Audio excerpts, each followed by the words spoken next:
This device giving me fits. All right, I think we're good now. Let me go and explain what's going on. So, we are, hello TikTok, hello Twitter, Twitch, YouTube, Facebook. How are you doing? This is David. I'm the Malcontent. We are live. We're at the May Day March in Seattle.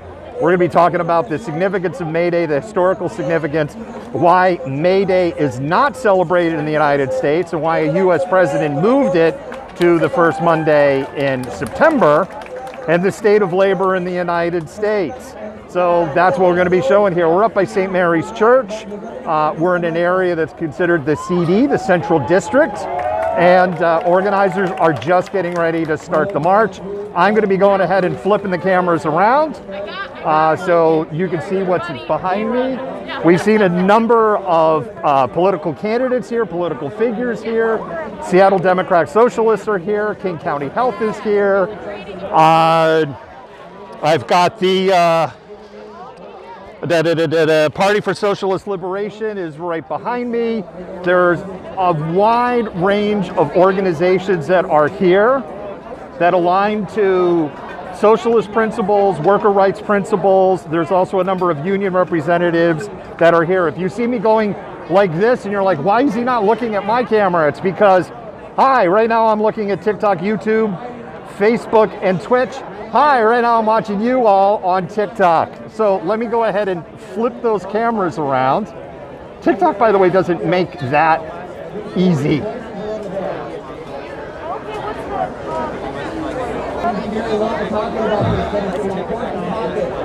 You need to work on that TikTok. Fighting for federal recognition for 150 years, and we're still fighting. This is the Duwamish tribe that's talking right now. To be given our rights. This is 150 years later, so today I'm exercising my rights with you. I'm here in my regalia. I'm here with my son to talk about this land that you're on and where you get the name Seattle from. The Fial, the chief of the Duwamish people. And his mother's tribe has yet to be given the status that we I have two daughters who deserve. But I'm not one of them. We give up this land for everyone that's here today to be on. I'm going to say that again. We gave up this land so that everyone that's here today could be here. What? You mean the one running? No, he's already elected. So the federal government needs to pay up. Bear with me here, I'm going to move. One of the ways There's people being disrespectful to the speakers, is through our petition, and I know I want you all to be able to hear. At change.org. You can sign that petition to help. And one of the ways that there's a grassroots organization that's helped us over the years, over the past couple of years, that due to the financial burdens that our tribe has faced from not having our status and not given the rights to be able to operate as a sovereign nation, there are grassroots organizations and private people that have helped us. And one of the people that have helped us is Real Rent. Raise your hand if you've heard of Real Rent. Those of you who are paying Real Rent, we thank you. Our hands go up to you. This has been a tremendous help to our people. The money that's given to Real Rent, it's not ran by our tribe. We're just giving money from them. And it helps us. So I just wanted to bring that up too and acknowledge that, you know, before we go on this walk. You guys want me to, how else do you guys want me to go? You want me to share a song? I can talk up here forever. I didn't want to. I just wanted to do, you know, a land acknowledgement to remind people, you know, and then, you know, let's walk. Let's walk for our rights.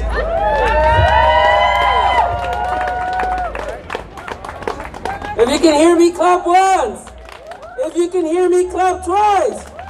If you can hear me, clap 3 times. That's right, you're gonna pay attention to the folks on the microphone because folks are spending their time and energy to share wisdom to you all. So thank you so much for being here today. I know we're excited to share space once again. And we really want to thank Blake for being here today, guiding us in this process. So thank you, Blake.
do it, let's march! Woo! All right, 1 second. I'm going to adjust the camera, those of you on the streams.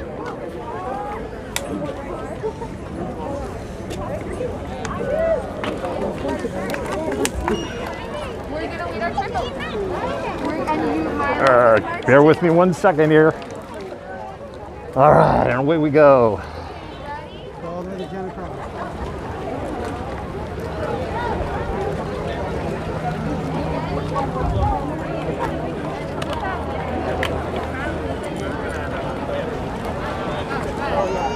For those of you just tuning in, we are live. We are in Seattle. This is the May Day March in celebration of workers' rights. This is a holiday on almost every country on the planet, with the exception of the United States and just a handful of other countries. And there's historical reasons on why we celebrate Labor Day on the first Monday of September versus celebrating it on May 1st. What we just saw earlier was a land acknowledgement by the Duwamish people. They are part of the Coast Salish tribes.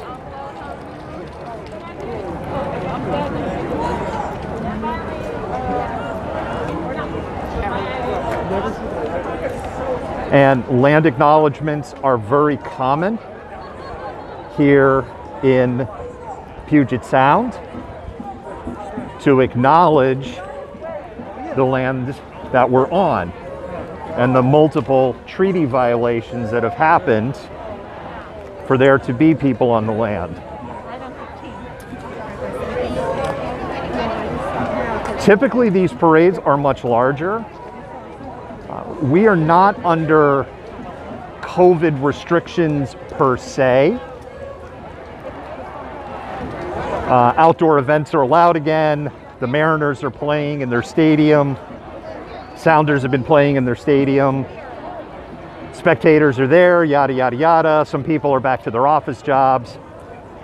We are in the middle of a surge, a fourth wave of COVID. The B117 variant is becoming more and more common here, and that has probably lowered the numbers a lot because people are still concerned about COVID here. Typically, you would have about 10,000 people at a May Day march in Seattle.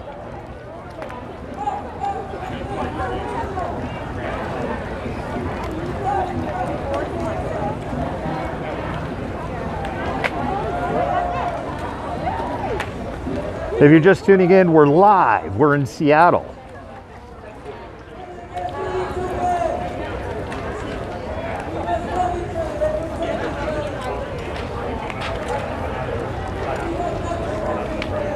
And we'll get an opportunity to catch up more to the front of the group and get some back-facing shots, and also be able to hear the speakers some more.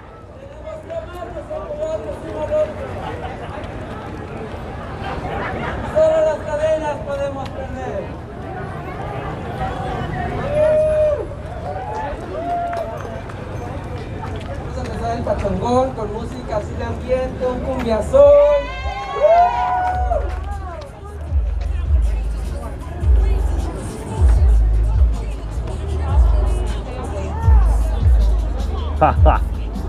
I'm just laughing because I move up because they weren't playing music. I'm gonna have to move a little further back.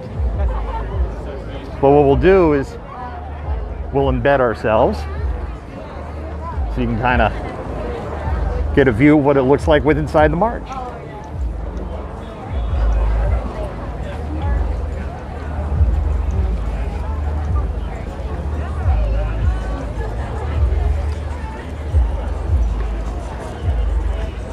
So why doesn't the United States celebrate May Day? During the Reconstruction era, so post-Civil War, although this isn't tied to Reconstruction, and you had the rapid industrialization of the United States, And Chicago was becoming the rail hub of the nation. And the workers organized and went on strike in Chicago. And workers, police, and union busters all armed themselves to the teeth. Violence broke out, including dynamite being thrown by police officers. And in the end, close to 24 people were dead. And this galvanized, it didn't break the back of the budding union movement in the United States, it galvanized it at that time. So the president at that time, I believe it was Rutherford B. Hayes. Don't hold me to the Rutherford B. Hayes, because I don't have a way of reading my notes because I'm using both hands on the stabilizer. But someone can correct me in the comments if it's not Hayes. We're falling behind a bit. Hayes got concerned that if May 1st celebrations happened in the United States, because they were happening around the country, then the workers, the middle class, the lower classes of the United States would align with a global workers' movement. So, Labor Day, celebrated on the first Monday of September, became the solution to this political problem. And that's why we don't celebrate May Day in the United States.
You're an illegitimate TikTok poster, whoever you are. Mods will show up over there at TikTok and start cleaning things up.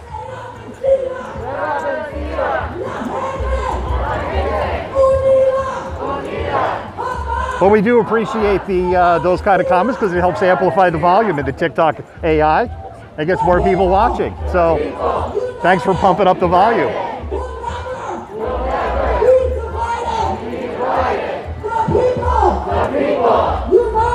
United, we'll never be divided. Early in the morning, second the heat. We are workers and we are turning up the heat.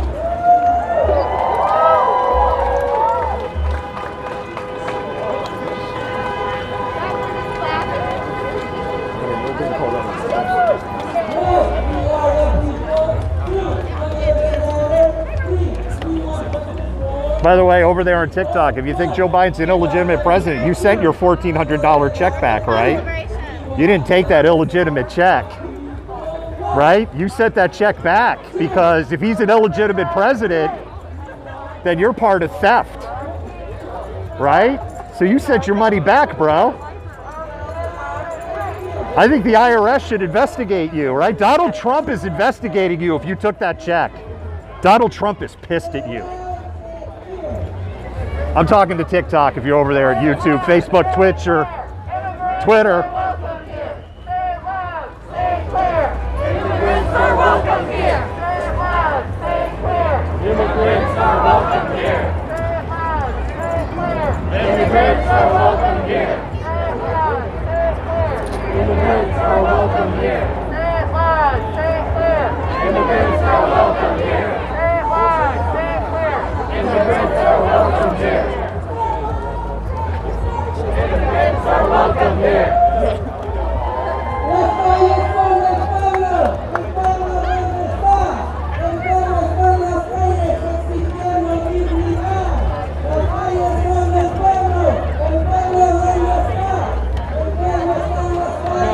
know, if you're clogging up the feeds with comments about immigrants and stuff, just know those $2 a pound tomatoes you're buying at Walmart, yeah. Guess who picked those tomatoes? And if you think they took our jobs, you know, there's a lot of asparagus that's rotting in fields in the United States right now. And you could go to work picking that asparagus.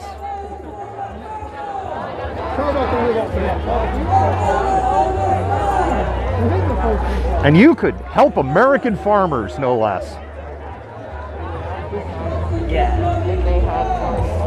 I'm sorry. I'm in a heckly mood today.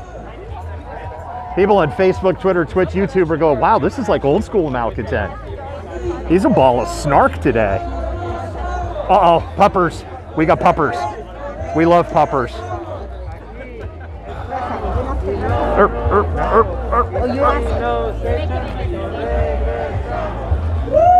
We love puppers.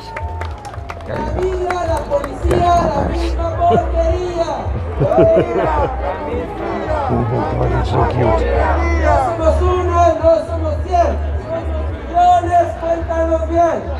All right, bear with me here. If you're on the streams, I got to adjust my accoutrements.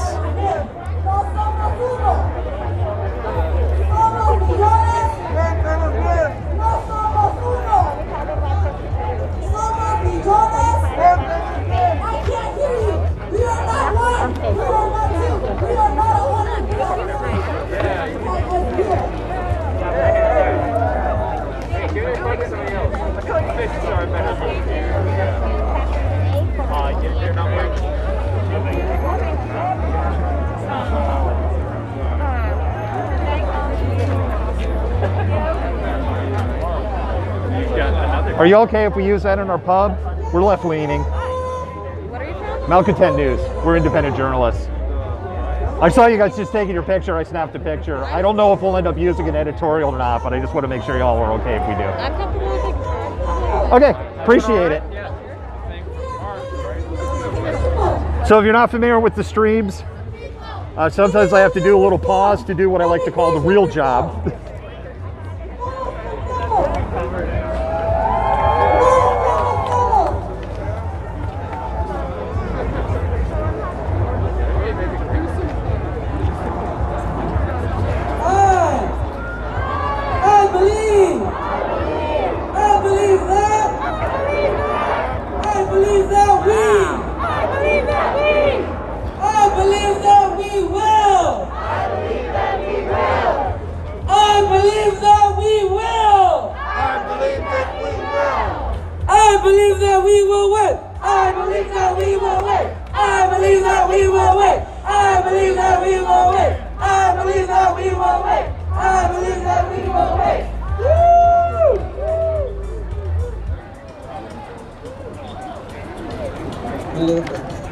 They should get through. I don't know.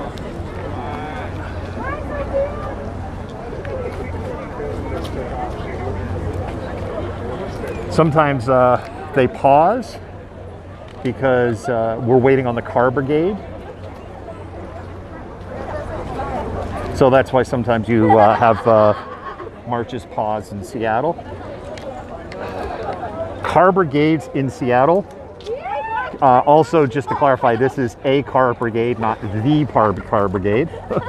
Sin papeles, undocumented, sin papeles, undocumented.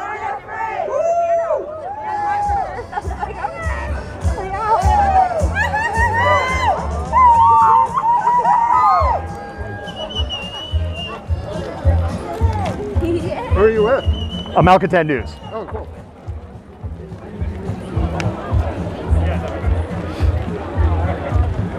Just a reminder, Cinco de Mayo is actually coming up on May 5th. Democratic place. Oh, is that right? Okay. You're not against it. We're hoping somebody else will.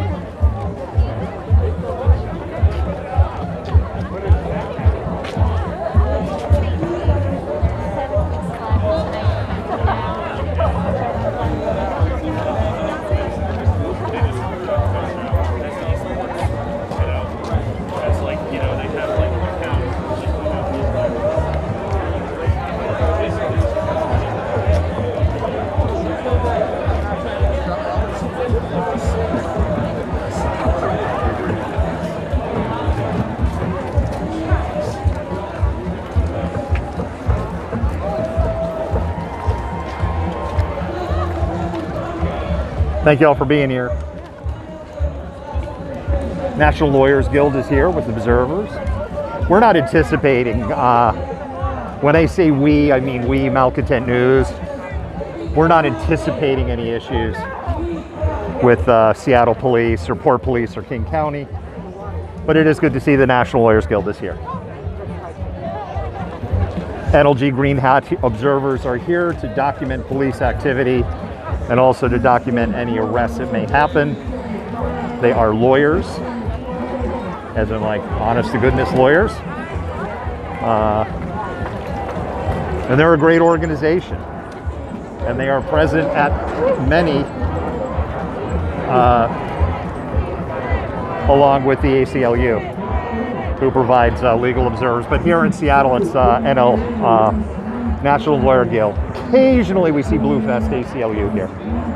A lot of Blue Vest ACLU in Portland.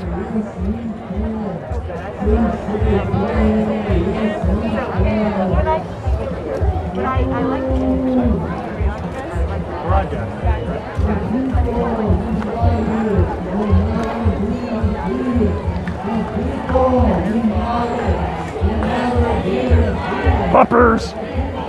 We love puppers! There's puppers! It's a protest, puppers!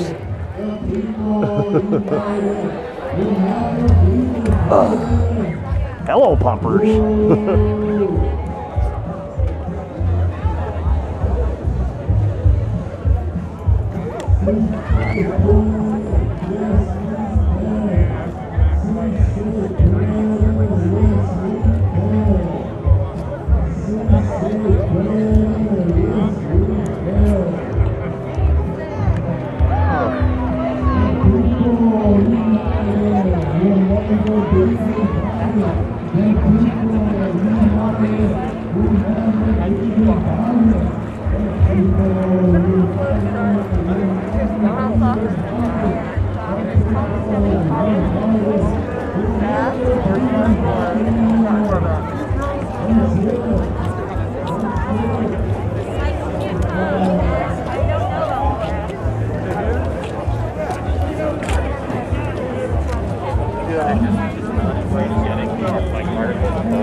Maybe other people looking for it.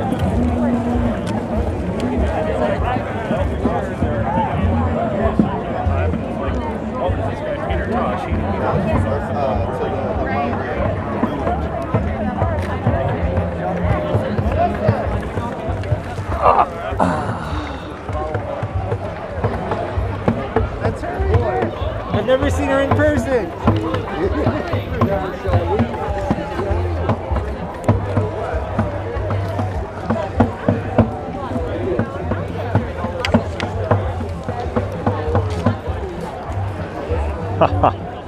This is always the hard part. I have a two-handed Z-axis stabilizer. It's a great workout for the lats. It's a really good workout for the lats. But transitioning from one hand to two hands is not easy. So if you ever see things on the street just wiggle like crazy for a second, it's because I'm kind of moving from taking stills for the news site or video and transitioning back to walking.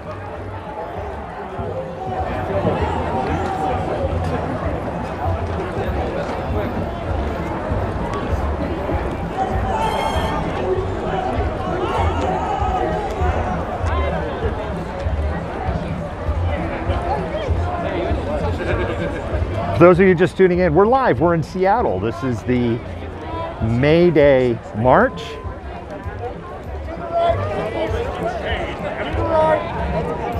That is not a political statement, that is a directional. To the right, please.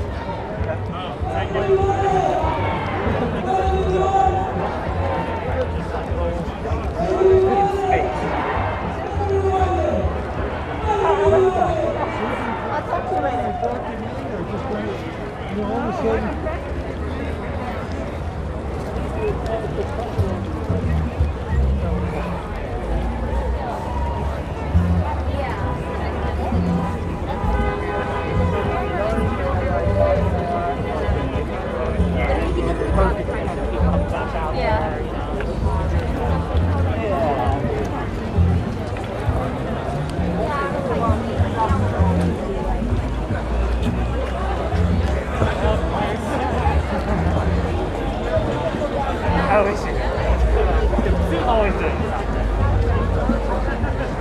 Yeah,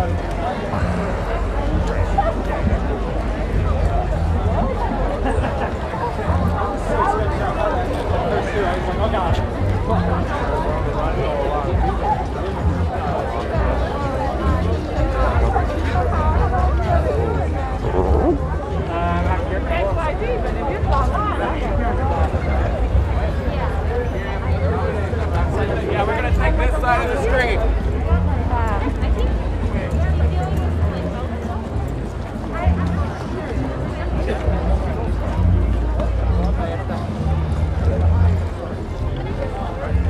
Try everyone to stay on that side of the median.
We're in the International District of Seattle.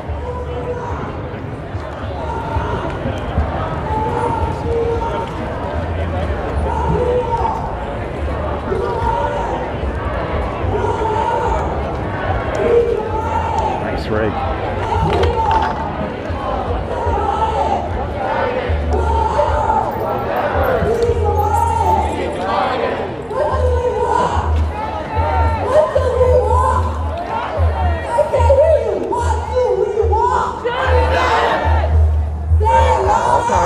Sorry. Our communities have suffered too long. I am tired of my life being treated as a pawn for political agendas. I'll say it again. I am tired of my life being used as a political pawn for political agendas. I am tired of it. I am tired of broken promises. I want actions. That's what I want. Not today, yesterday. Not today, yesterday. Ahora, no mañana. Ahora. The people. United. Will never. Be divided. The people. United. Will never. Be divided. Sí. Sí se puede. Sí se puede. Sí se puede. Sí se puede. We are not one. We are not two. We are not 100. We are millions. We are not one. We are not two. We are not 100. We are millions. No somos dos. No somos tres. No somos millones. Cuéntanos bien. No somos dos. No somos tres. Ni somos 100.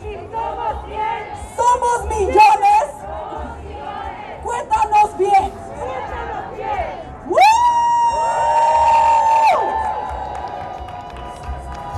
Up with liberation, down with deportations.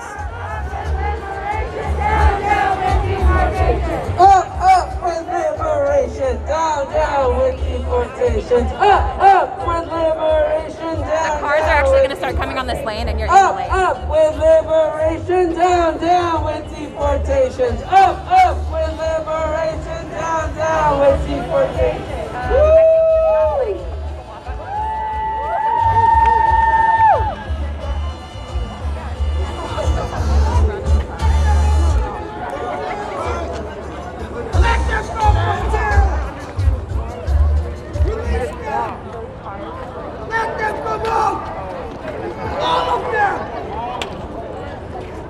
Easier to like.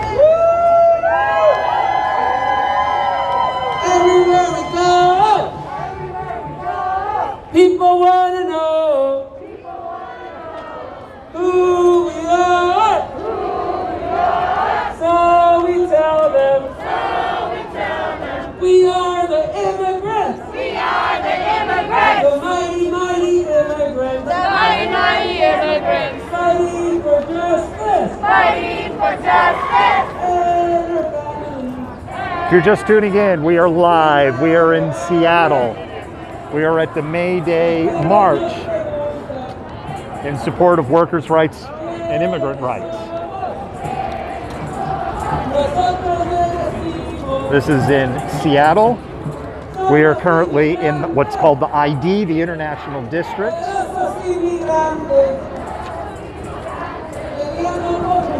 which is south of Pioneer Square and north of Soto and the stadiums. And if memory serves me correct in the direction we're walking, we're going a different way than I thought. Never mind, scratch that.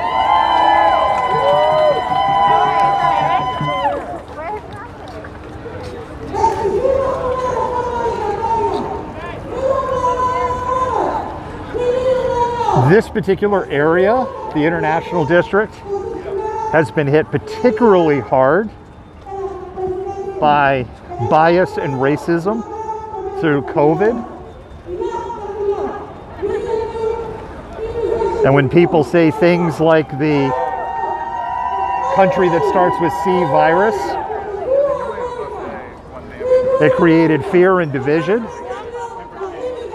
And so people stopped coming down to the businesses here because this misguided idea that if they came to the businesses here, they would catch COVID. And so the business community and the International District in Seattle has really suffered in particular.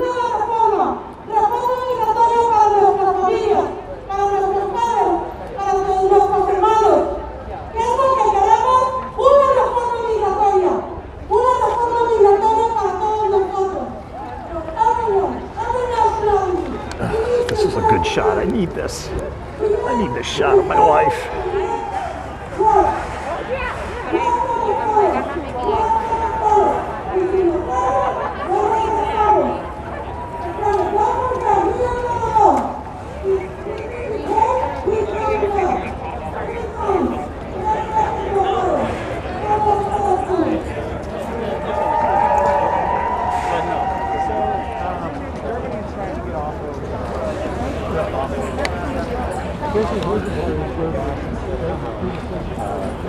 Do it on TikTok. I'm not using a phone. So I don't know why you're telling me to put my phone away. Bruh. Why don't you put your phone away? Up your butt.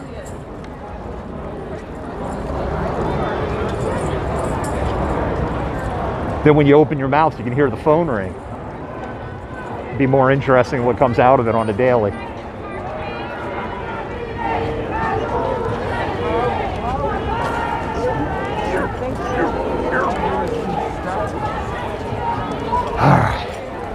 Puppers alert. We got a puppers.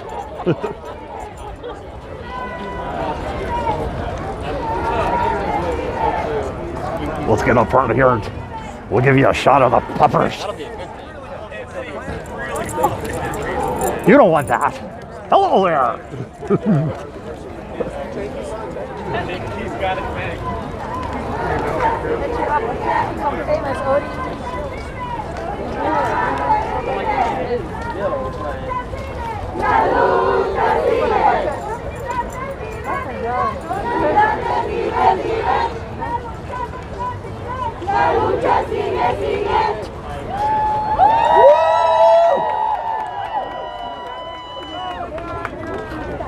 Friends, I am here, part of the rally. My name is Marquez Quiros, and I am from the Tigray community, as well as Coalition of Immigrant Refugee and Family Support. In solidarity, I am with you. Today, it is the workers' solidarity throughout the world. And we are part of it. Right now, in part of Ethiopia, where I belong, my community is being bombed. A lot of atrocities going on. So we are here to solicit your support to stop genocide and ethnic cleansing in part of Ethiopia called Tigray. So I'm going to chat. Stop the war on Tigray. Stop genocide in Tigray. Stop genocide in Tigray. I want to hear loud. Stop genocide in Tigray. Stop the war on Tigray. Stop the war on Tigray. Stop the war on women's body. Stop the war on women's body. Stop the war on women's body. Stop the war on women's body. Eritrean troops out of Tigray. Eritrean troops out of Tigray. Eritrean troops out of Tigray. Stop use rape and starvation as a weapon of war. Dude is hard to photograph. Thank you.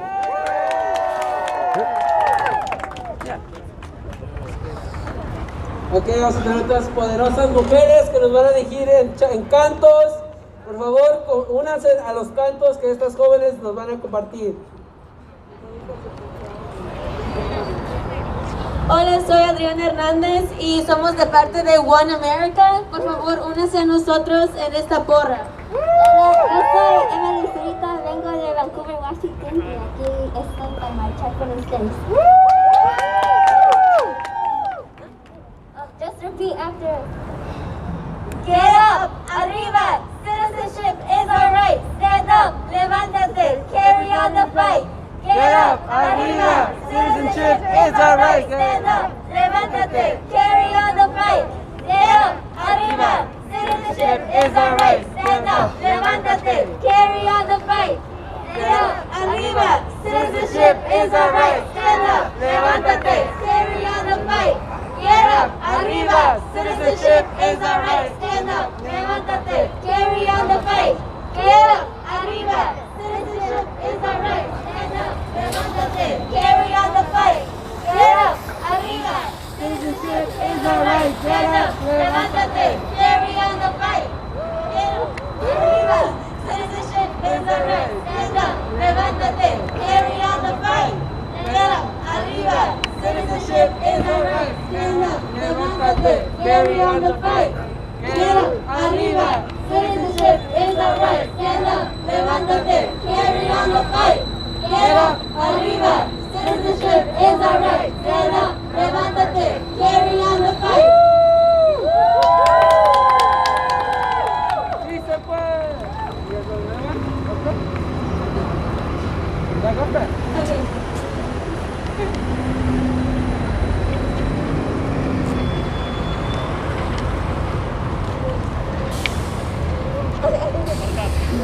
Yeah, we're done. Thank you.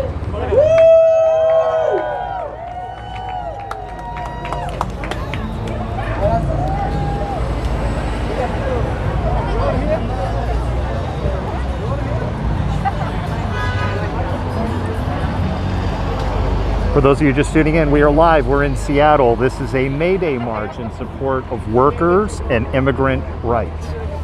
We talked earlier in the stream about the history of May Day, how the United States is one of the few nations on the entire planet that does not celebrate May Day. Ustedes me siguen. Zapata vive. La lucha sigue. Zapata vive. La lucha sigue. Zapata vive, vive. La lucha sigue, sigue. Zapata vive. La lucha sigue. Aha, I see how they got up there. We'll be able to get a good shot. We're not leaving. We're just going to go get a better shot. Oh my God, we're getting a really good shot. Vamos a hacer lo que se ¿ok? Otra vez. Así como las ganas que tenemos de un alivio migratorio. ¡El migrante vive! ¡La lucha sigue! ¡El migrante vive! ¡La lucha sigue!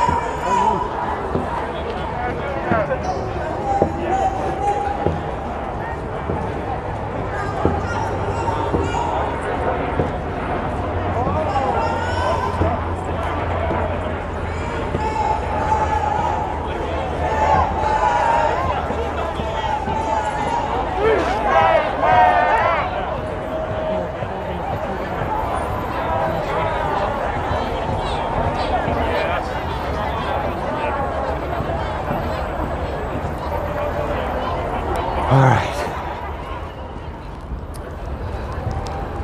You're gonna have to, for those of you on the feeds, was paying the bills. So we're gonna have to run, kind of catch up.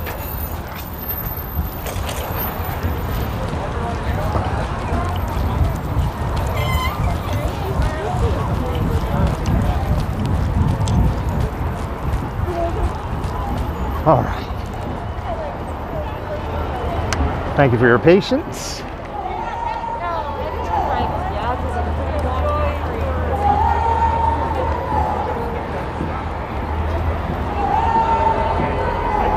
We're heading into the heart of the International District.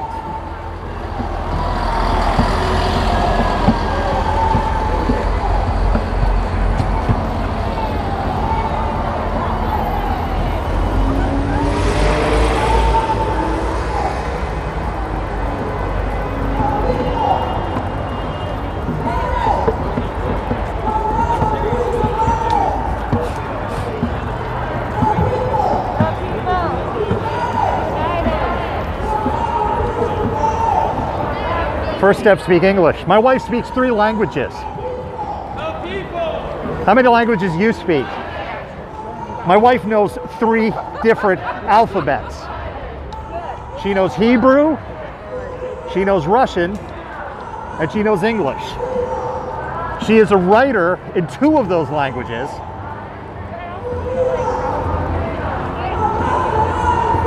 She has her medical degree and 2 specialty degrees. And she's a college professor. So please tell me, Mr. Speak English. How many languages you speak? How many degrees do you have? How many lives did you literally save yesterday at the trauma hospital? How many students did you teach how to save lives yesterday? How many countries have you practiced medicine in? Do you understand the Russian alphabet? Do you understand Hebrew?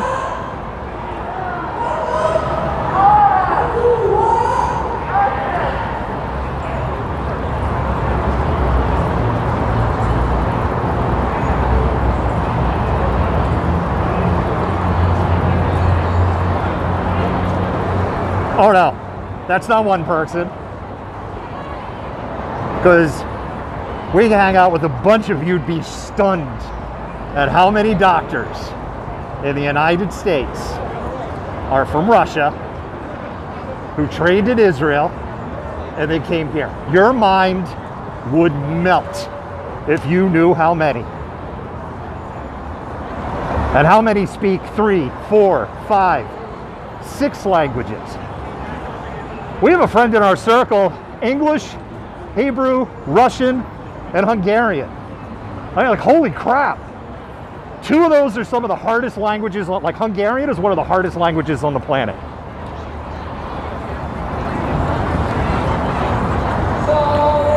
My grandparents were bilingual.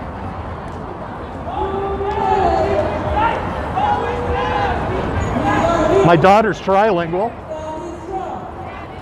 My son's bilingual. Your ignorance is showing there in the comments.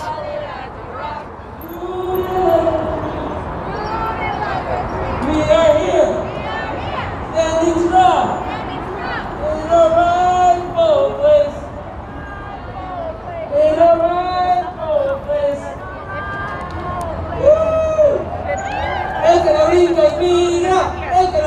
I lived in Texas for 8 years. You know what I concluded living in Texas for 8 years? Latinx people are some of the most hardest working people on the planet. It's not even close. You know who's lazy? White Americans. I know that truth hurts, but that's the truth. Well, we're 12 hours a day, 6 days a week, and I'm proud of it. I see. So you're proud that capitalism is just grinding you into the ground. You don't want an 8-hour workday and a 40-hour work week and fair wages for yourself. You wear that like some stupid badge of honor that you're working yourself to death with crap medical coverage, crap vacation, no disability insurance, 401k funds that's being rated with so many fees, you're never actually going to get anything out of your 401k funds. If you actually open your eyes up, you'd be here marching right now.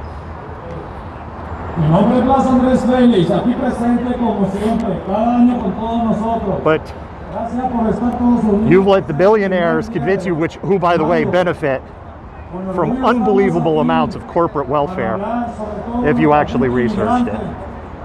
Con la lucha de ayudar a todos, apoyar a toda la gente campesina, jornaleros, estamos hablando desde San Isidro, California, hacia el norte, con respeto con muchos amigos de Yakima, de San Isai, de Spokane, de Fresno, California, San Bernardino, Riverside, Temeca. Jesus didn't speak English. Jesus did speak Latin. Think about that. Jesus did not speak Latin. I'm sure the Romans looked at him and said, yo, bro, speak Latin.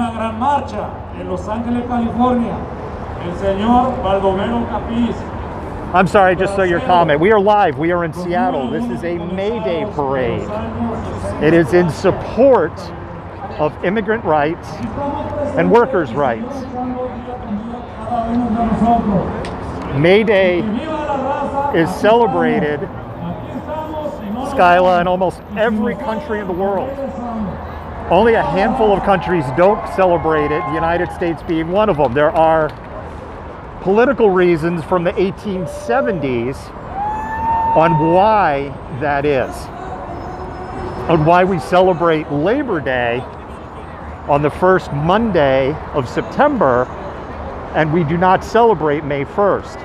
I think a lot of people who grew up in the 80s, at the end of the Cold War, hear May Day and immediately think communism, Politburo, soldiers, tanks, and nuclear missiles on display in Red Square. And that's not what May Day is about. That was co-opting of the Politburo and the Communist Party to use May Day as a backdrop for military success and military might. And we have since learned, as documents have been declassified, both in the post-Soviet era and from the US government, that in reality, the Soviet military was a paper tiger. We also know, if you look up Operation 1983, Operation Able Archer, the Soviet Union became absolutely convinced that the United States and NATO allies were instituting a first strike against the Soviet Union. You go look it up, it's all declassified now. The Soviets, so convinced that they were going to be struck by nuclear weapons, actually ordered essentially a retaliatory attack. And their command and control structure was so foobar, they couldn't launch. And after about a 20-minute delay, they were able to have cooler heads prevail and go, Operation Able Archer is just a practice drill. They are not actually preparing to do a first strike against us. It is historically the closest we have come as a planet to blowing ourselves up literally. Closer than the Cuban Missile Crisis, closer to the, I think it was 1981, there was a computer error.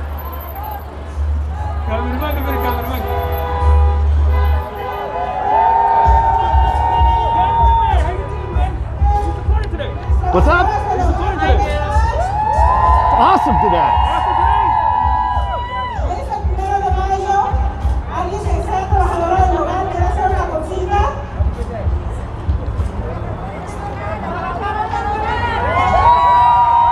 Exactly. He didn't speak Latin. I love this comment. Jesus would have spoke Aramaic. Exactly.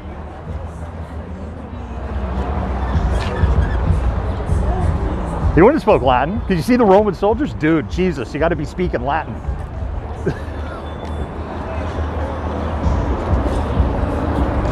That crazy Jesus comes here, doesn't even speak our language. That's what you sound like in the comments.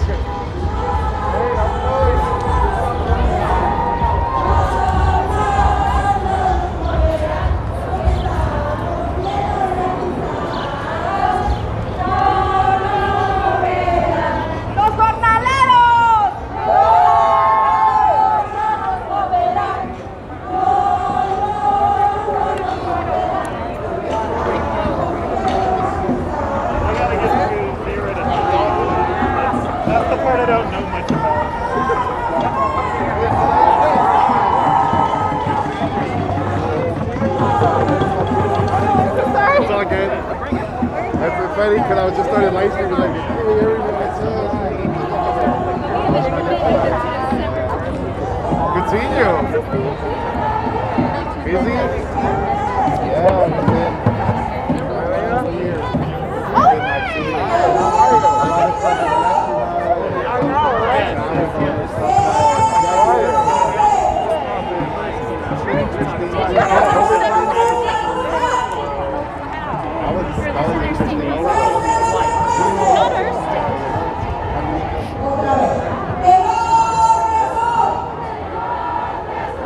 Squeaking by you here.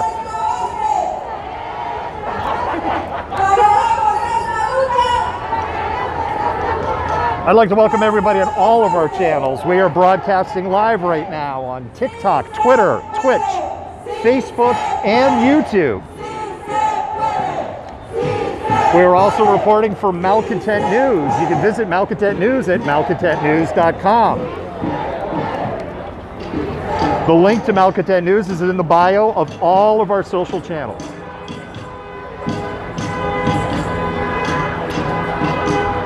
You can find us on Twitter, Twitch, YouTube, Facebook, TikTok, Instagram, and I feel like I'm leaving one out. YouTube, there you go, I left one out. I'm like, which one did I leave out?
This is Seattle. We're in the International District. When do we want it?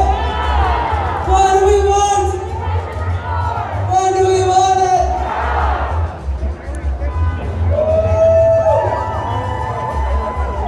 The people united will never be divided. The people united will never be divided. The people united will never be divided. The people united will never be divided.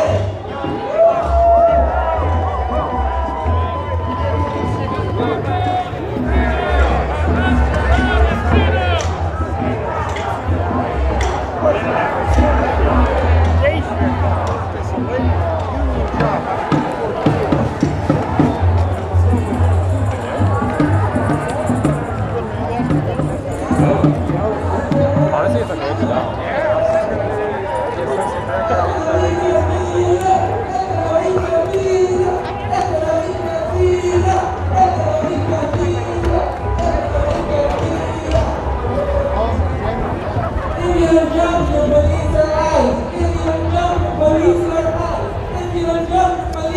If you're wondering, people picking up trash, Morning March in Seattle started that last year. Morning March would get to, I never got to a morning march. They would march at 8 a.m. I either had work commitments or I had been out filming the night before and I might get home like at 2 in the morning and I just did not have in the gas tank to get up at 8. But as part of Morning March with Black Lives Matter, they would do beautification and trash as they picking up trash as they march through, and they would plant flowers and clean up flower boxes. A lot of those that the city of Seattle would have maintained were not being maintained due to COVID restrictions. So they stepped in.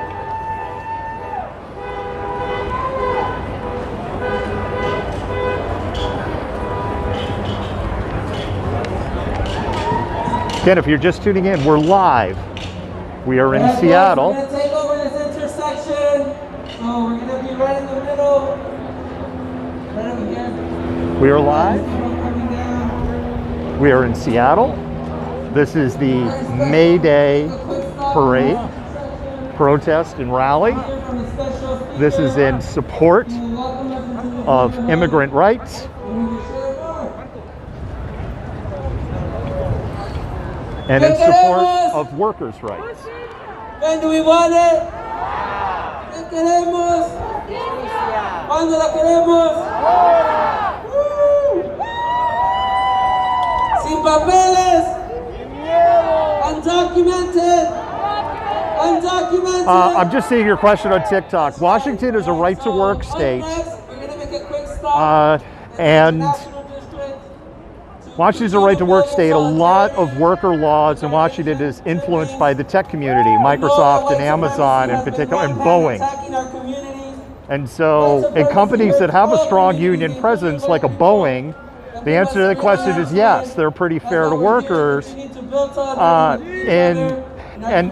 it varies from company to company. So like an example that I could give you for the person asking this question on TikTok. Okay, 1 second, because we've got a District 37 speaker is going to be speaking here shortly, and we want to respect the speaker. I will answer that question, so stick around. The answer is it's mixed. Amazing committees, bringing the voice of the people, ensuring that our needs are brought up to our state legislature so that we have state protections and that we create positive systemic change. Please give it up to Shay and Tomiko Santos, everybody. Woo! Welcome, May Day marchers! Welcome to the International District. This is one of Seattle's oldest and most historic neighborhoods, a neighborhood where those who were not welcome elsewhere were always welcome here. People of all races, all cultures, all backgrounds. You'll find we are standing in the middle of historic Chinatown, near Nihonmachi, Manila Town. You pass by speakeasies like the Louisa Hotel, where our African American brothers and sisters first took root after their great migration from the south. So in the tradition of our pioneers and in honor of the first peoples whose customary hospitality gave birth to this city and this state, I am honored to welcome each and every one of you to this, your International District neighborhood. Thank you for being First in here. prison population.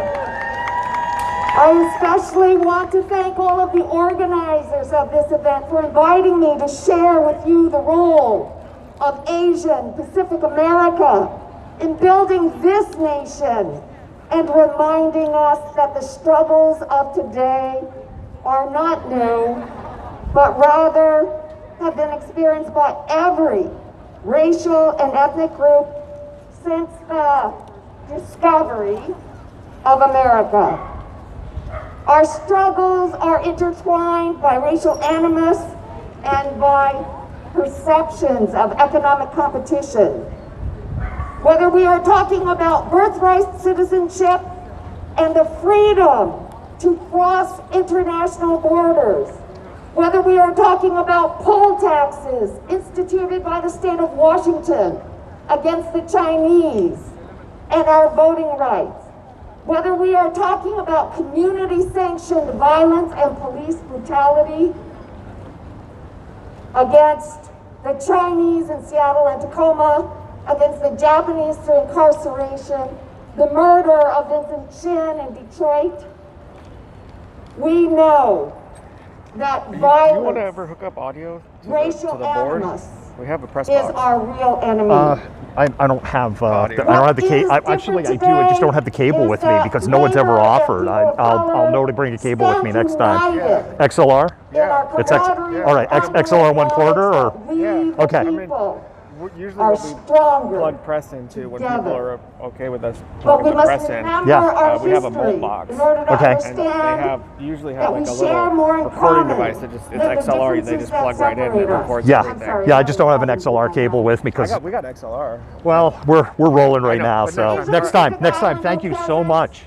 in the United States is rooted in economic oppression and economic exploitation. Look around you, and you will discover, especially here in the Pacific Northwest, that the social fabric and the culture of the Northwest reflect a long history of Asian Americans involved in production, harvesting, and the transportation of goods across the country and throughout the world. When you continue your march through these streets, notice the old hotels named for historic railway and shipping companies like the Northern Pacific and the Milwaukee Hotel right there, and their transportation hubs like Union Station and King Street Station. And remember the Chinese pioneers who built the railroads. March towards the waterfront, a working waterfront, where Chinese, Japanese, Filipino, Native, and Pacific Islander laborers provided the backbone of the commercial fishing and canning industry. Look across the bay to the pristine stands of evergreen forests that brought the state timber barons like Pope, Weyerhaeuser, Simpson, who recruited those workers from the railroads who felled and harvested the trees to make way for the railways to perform the most dangerous and least desirable jobs in the forest and timber mills. And further down the street on Jackson, march by the entry of the old garment factory, where immigrant women, workers performed piecework in crowded conditions, long hours, sewing and assembling the name brand ski wear for those who could afford a life of leisure. March towards the place-to-place market, where during the Great Depression, Japanese farmers brought the fruits and vegetables grown from soil that was unproductive, that they reclaimed through back-breaking labor, only to find that their lands where Westfield South Center Mall and the Freeman family's Bellevue Square and their marketplace was usurped by more powerful economic interests. Indeed, from the clothes on our back to the food on our tables, from the farmlands to the forests to the seas, Asian Pacific Islanders not only ensured the basic needs of Washingtonians were met, we were pioneers in the acts of resistance and reform. We are not strangers to the idea of violence and hate, but you stand here to stand against xenophobia, racial bias. And today I am going to invite you to do one more thing, because I want to focus on perhaps the single most important issue on this May Day. It is an issue that I believe epitomizes the reason that you are here, why labor must support civil rights for all. And that issue is the Civil Rights Act of 1991. It was described as the most comprehensive civil rights legislation since 1964. It strengthened laws against discrimination in employment that had been whittled away by the courts. It expanded employer liability, reformed burden of proof, established right to jury trial, and increased damages for injury. But there was a fatal flaw. In the legislation, it included the exemption of one company featured in Alaska, Ward's Cove Packing Company. You need to understand that in 1973, local laborers, Asian Pacific Islander laborers, Nemesio Domingo, Frank Antonio, and others filed discrimination suits against several Alaska canneries because the workers lived in Seattle and they traveled to Alaska, where they worked under the most uninhabitable conditions. Our own International Longshore and Warehouse Union, Local 37, was active in the effort to secure improved working conditions and pay. As a result of their activism, they gave up two martyrs to the cause, Selma Domingo and Jean Viernes, were murdered at the corner of 2nd Avenue and Main. They were assassinated by hired guns from a military dictator in another country. That is our fight as Seattleites. That is our fight as people of color. That is our fight as workers. In 1973, when ILWU filed their lawsuit against Ward's Cove and other canneries, it led to the passage of the 1991 Civil Rights Act. In 2 more years, 2023, it will have been 50 years since that historic lawsuit was filed. I cannot think of a better way to acknowledge and remember the golden anniversary of the filing of Ward's Cove than to drive a golden stake into the heart of the 1991 Civil Rights Act and repeal the exemption of Ward's Cove. That would complete the journey. Will you join me? Will you join me in making sure that we have a golden anniversary worth celebrating?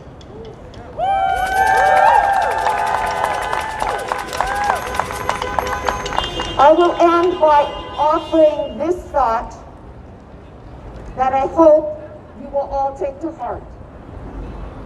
Nemesio Domingo, who was one of the filers of the lawsuit, one of the named filers, who also was a family member who gave up his brother in this movement. noted that since the post-Civil War Reconstruction period, this country has gone through periods of constructing and deconstructing civil rights, depending on the needs of the United States, the global economic needs, and the state of the people's movement. Today, you stand before me showing that the people's movement is more united than ever. I ask you to march with and for one another. I ask you to march and invite the spirits of those who fought before us to join us. They are living here. They built this community and they never left. I ask you to march for your future and for mine, because we are stronger together. Thank you so very much for making your presence known here in the International District, where all people, all cultures, all backgrounds are always welcome, and there is no place for hate.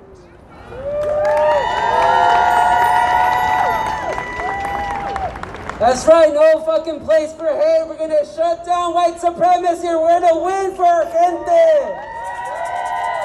Up next, we have another chingonex badass person who's here to share information about how do we continue to show up for all of our communities. Up next, we have JM from the Massage Parlor Outreach Project. Give it up for JM. Hi everyone, happy International Workers' Day, happy May Day. So on this historic day, this is a time for us to remember to honor the dead and fight like hell for the living.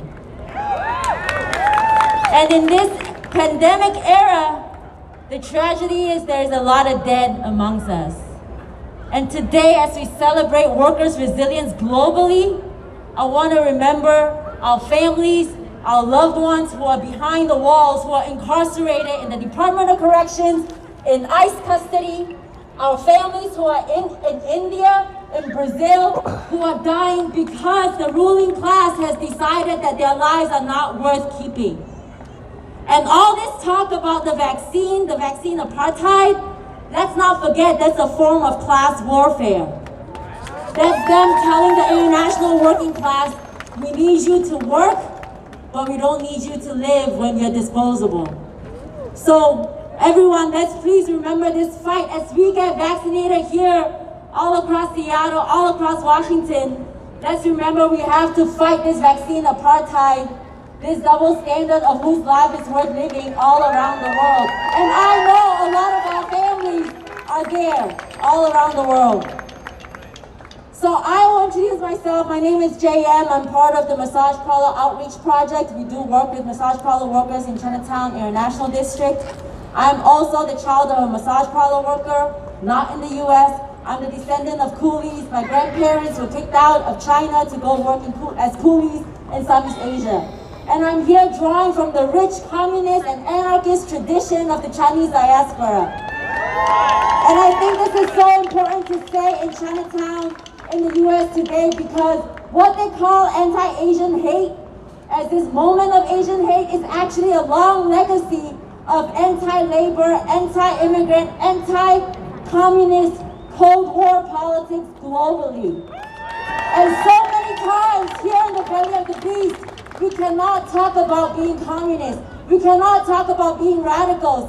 But we know US white supremacy uses the ideas and the deaths and the struggles of the militants and radicals all around the world to build their own empire and then claim the credit and make it seem like the Democrats, the dumbass Democrats, came out with the best ideas in the world.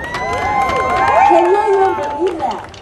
And so today, as we have the Biden administration talking about his 100 days, talking about trying to build multilateral relations, talking about supporting the rest of the world, let's not forget that was built on the backs of all the radicals, all the unnamed militants around the world who have died for the workers' struggle.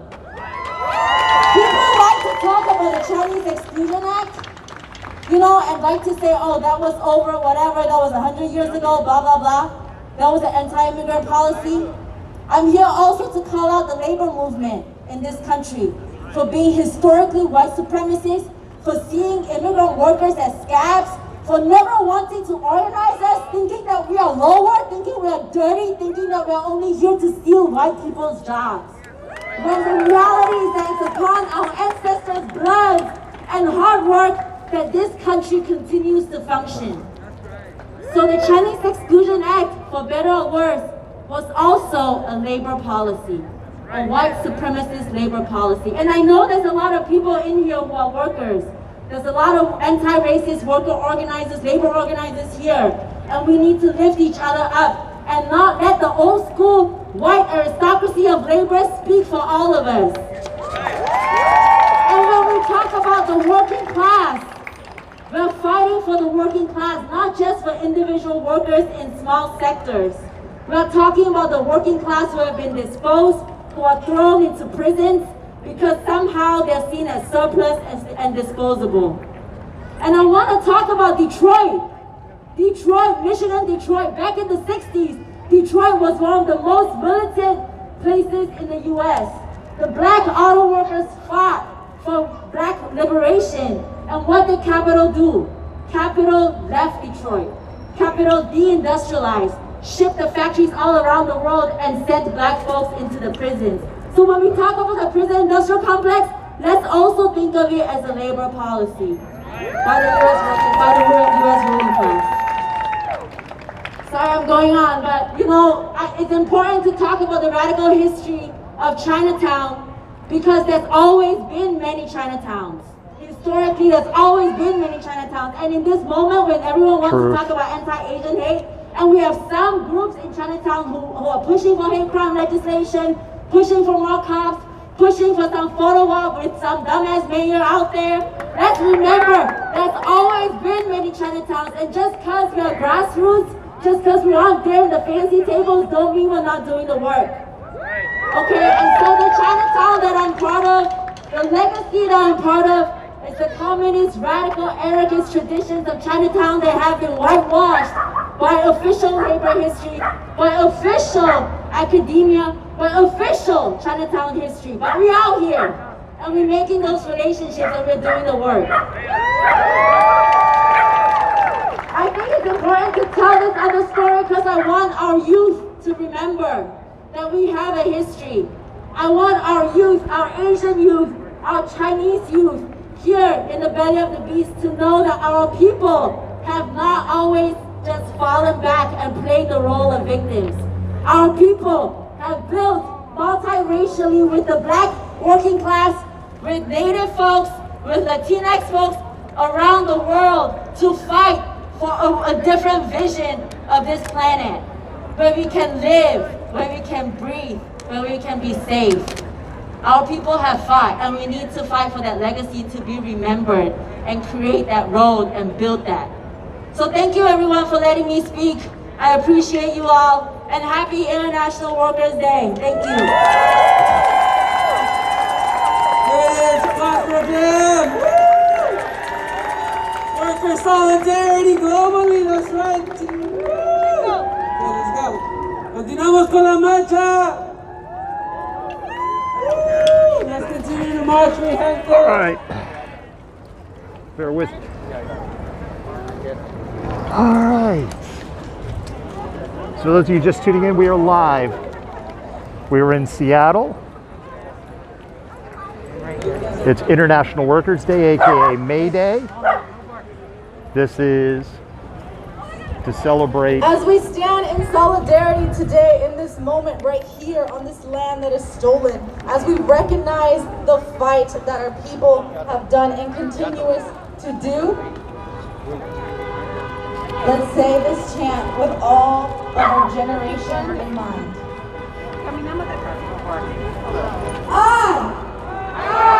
I am somebody. And I deserve full equality. Right here, right now. I am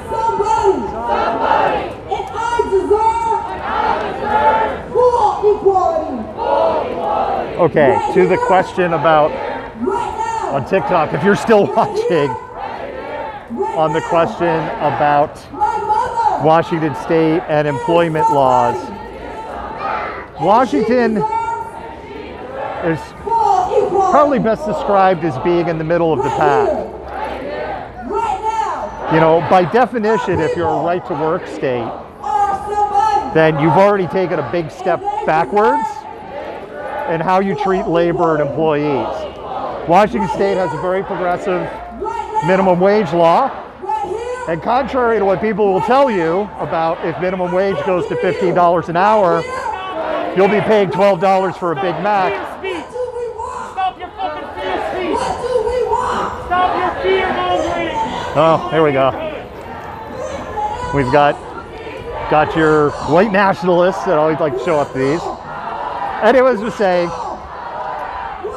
when you're a right-to-work state, you're already kind of got one strike against you. Very progressive minimum wage laws. And no, we do not pay $12 or $10 for a Big Mac here.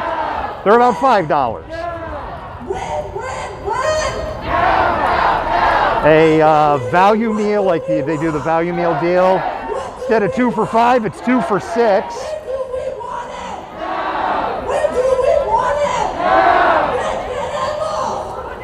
We got Burger King, Chick-fil-A, Taco Bell, yada, yada, yada, yada, yada, yada.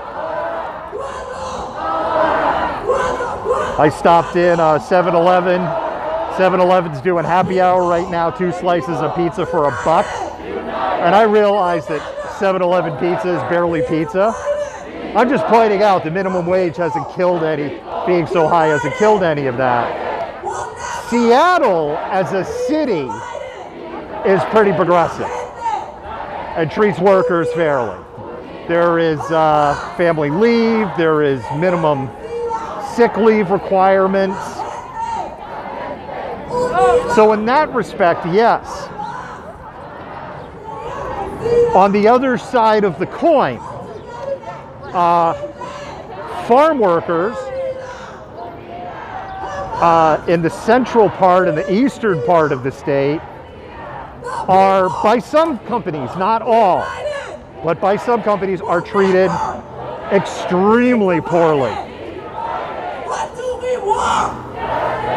What do we want? And then you have a varying view within the tech community. So I can give you an example. When COVID hit, Microsoft on their main campus in Redmond, they employ thousands upon thousands of contractors who do receptionists, cleaning, making the meals in the inside cafes, mailroom. I say mailroom loosely because we don't have the mailroom, but there's package deliveries and stuff like that. Supplies. All those people were contractors. Microsoft continued to pay all of their people while the campus was closed. They continued to pay those contract companies to pay those people as if they were working their regular schedules and get their benefits. So that's a super positive example. Amazon, on the other hand, not so much.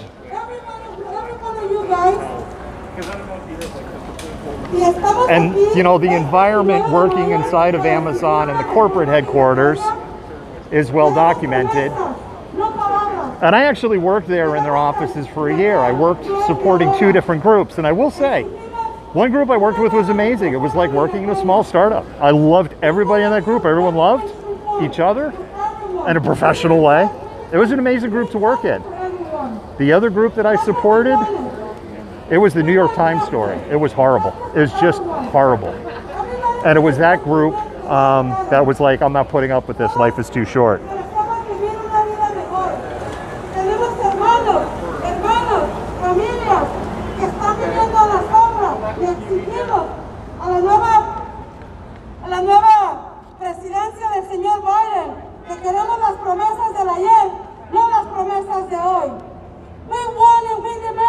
So that's your answer. It's kind of complicated. Necesitamos ser escuchados y la queremos ahora.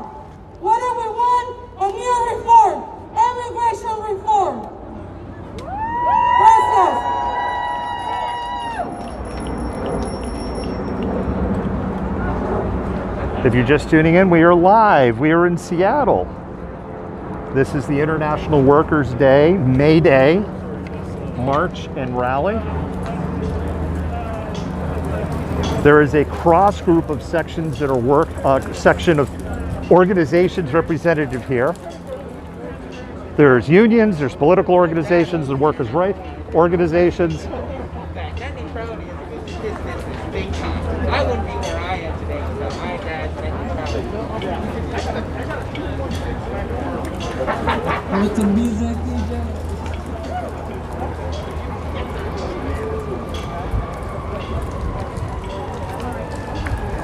¡Estamos! ¿Se puede o no se puede? ¿Sí se puede o no se puede? ¿Sí se puede o no se puede?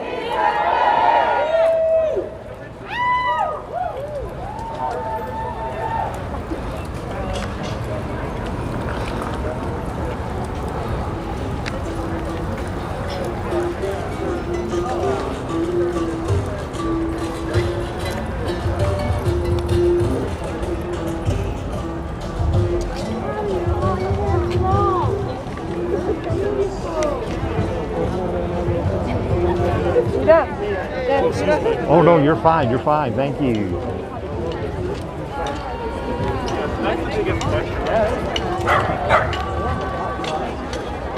Kind of an iconic view here. Actually, subject of iconic views. Hey, Philip.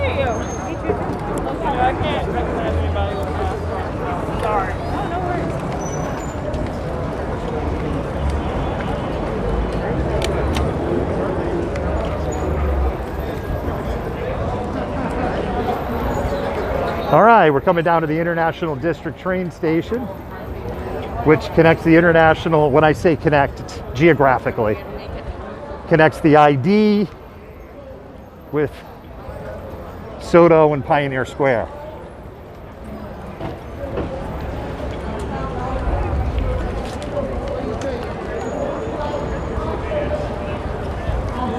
Oh wow, another good shot. It's actually a really good shot. Give me a second here, malcontents.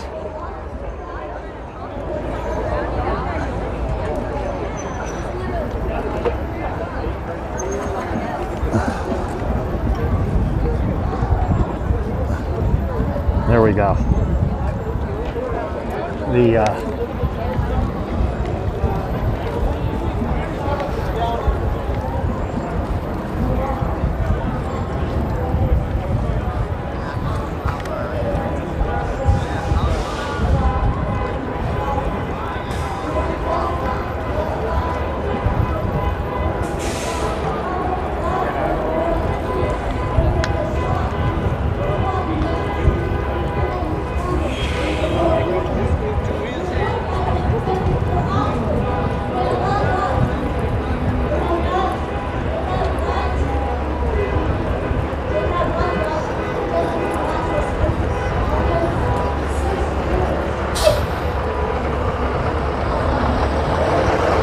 Look out there, puppers! I don't want to step on you.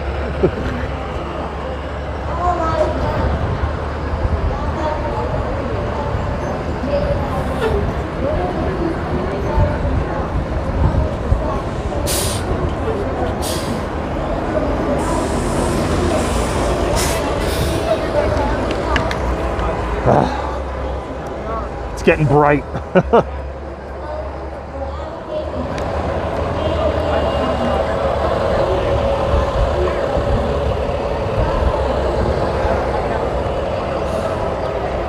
I'm gonna have to start using my monitor again.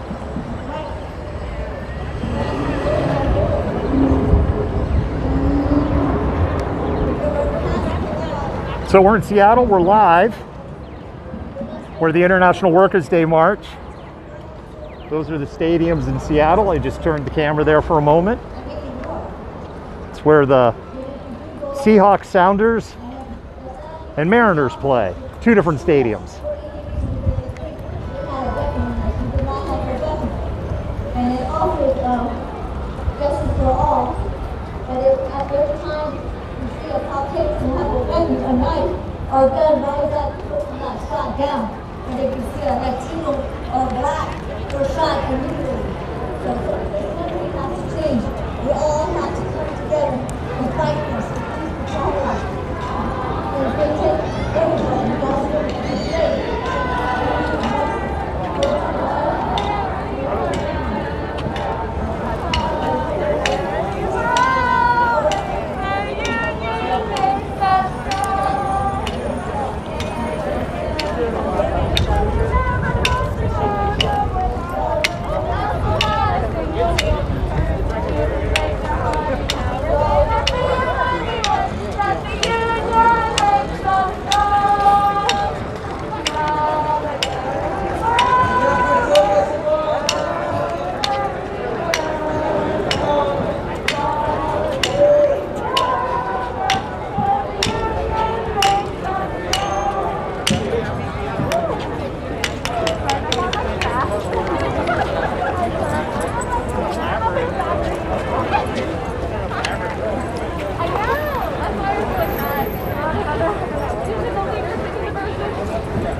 So we probably have had some people cycle through the stream, cycle in, cycle out.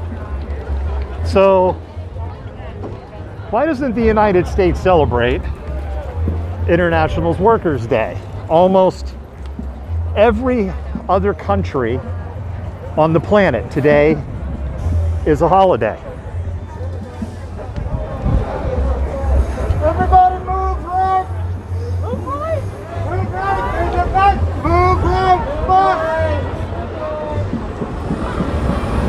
1 second. Just want the engine of the bus to go by so I know that people can hear me. So why don't we celebrate it? Well, it goes back to the 1870s. In the 1870s, post-Civil War United States, the country was rapidly industrializing. You had people moving into the cities to work in factories.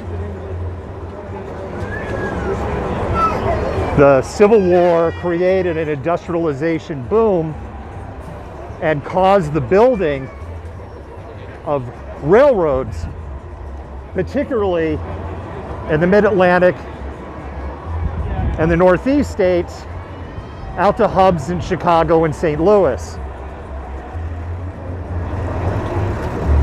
Workers started to organize because people worked for very low wages, would become indebted to their companies that they worked for.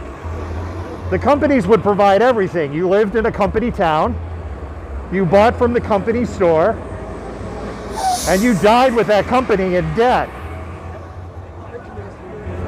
And the workers were having enough of it, and they wanted better pay. You know, you take your 40-hour work week for granted. People were working 12, 14-hour days, 7 days a week. You're sick, kiss my ass. And they were doing it to go further and further in debt to a corporation. And a lot of those companies turned to monopolies by the early 1900s, which got broken up, but that's a separate story.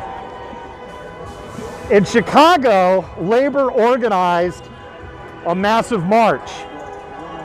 City leaders, police, and corporate leaders didn't want any part of this march. They did not want it to happen.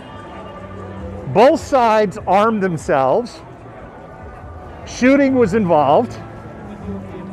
Dynamite was used by the police on the marchers.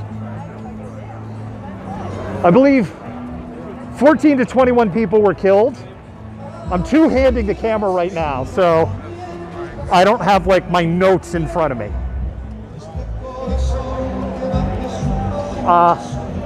This was covered in the newspapers, and people in the country, because most people in the country were workers, working in terrible conditions, and in similar conditions to what was happening in Chicago, weren't happy about this. And so the government does what the government always does, make some interesting speeches, make some promises, and there was movement to make May 1st a holiday. But President, I believe Rutherford B. Hayes, again, I don't have my nose, and if I have that wrong, someone let me know in the comments, but I believe it was Rutherford B. Hayes, was advised that if May Day became a holiday in the United States, May 1st, then the workers may become more organized at an international level. We're going under a bridge, so it's going to be very echoey. And this would mess things up for the government and corporations. So Labor Day became the compromise later historically, and that is why we have Labor Day on the first Monday in September. And the United States is one of the few countries that does not celebrate International Workers' Day, which again is a bit ironic.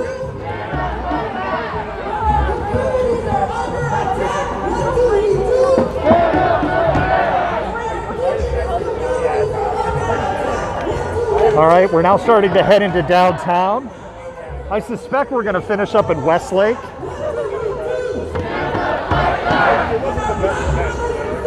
I am so glad that I put on running shoes today and not boots.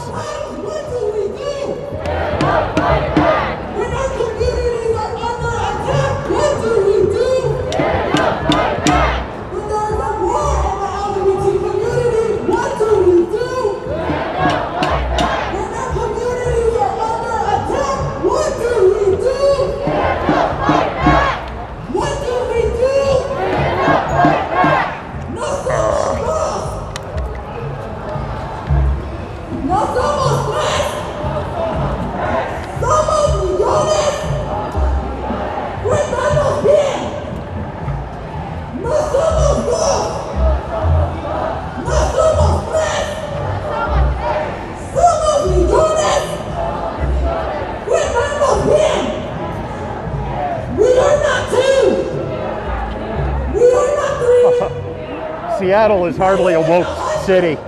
Talking to a comment on TikTok. Seattle likes to think it's woke. It's not woke. If you actually pay attention, under the surface, Seattle, zoning laws, business laws, transportation systems, all of this goes back to deep racist roots that are still enforced. And the quote-unquote woke citizens of Seattle, when things like, you know, zoning laws are still based on red line districts. So we should change the zoning laws so they should be more equitable. Oh, no, no, no, no, no, no. You can't do that. This city is nowhere near as woke as people think it is. That's just one example.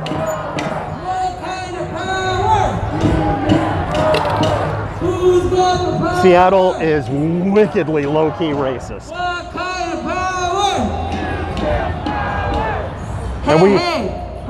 And we document a lot of examples of that on our news site. That isn't to say that there's people calling out that low-key racism. but there is a shit ton of low-key racism in Seattle. Tell me what democracy looks like. Tell me what democracy looks like. Tell me what people power looks like. I'm gonna tell you right now. Tell me what people power looks like. Tell me what Scenes people like power this. looks like. This is what late-stage capitalism Tell me looks what like. people power looks like.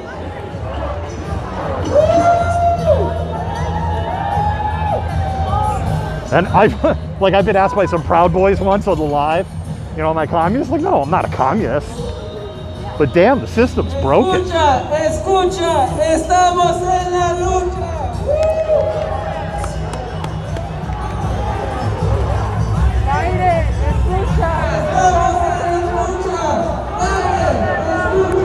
Oh, this is a good one.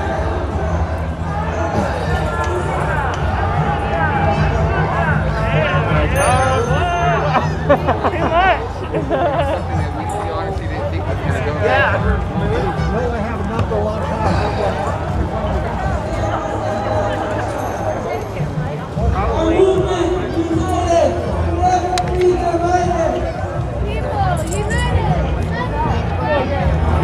El pueblo unido jamás será vencido. Where they're playing music up front, that's one of the reasons why I'm staying back. YouTube's the most sensitive about, we heard music in the background. They're live streaming music. And then we have to fill out all this paperwork. And lawyers provided us with great, but about 20% of the time they go, nope, but you can appeal again. And it's just, so far nothing has happened to the point where I'm like, I'm ready to die on that hill. I believe that we will. Although we are thinking about dying on that hill against A&E, the channel. I believe that we will win. I believe that we will win. I believe that we will win. I believe that. That's a whole separate story. I believe that we will win. I believe that we will win. I believe that we will win. I believe that we will win. I believe that we will win. I believe that we will win.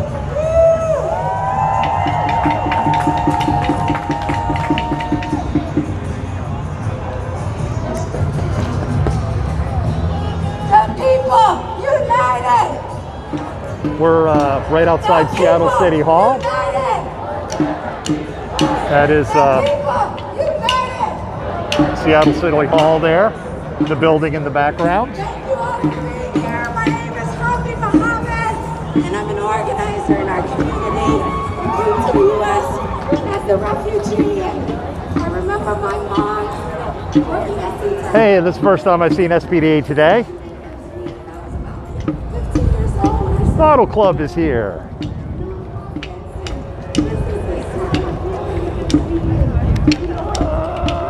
Am I zoomed in?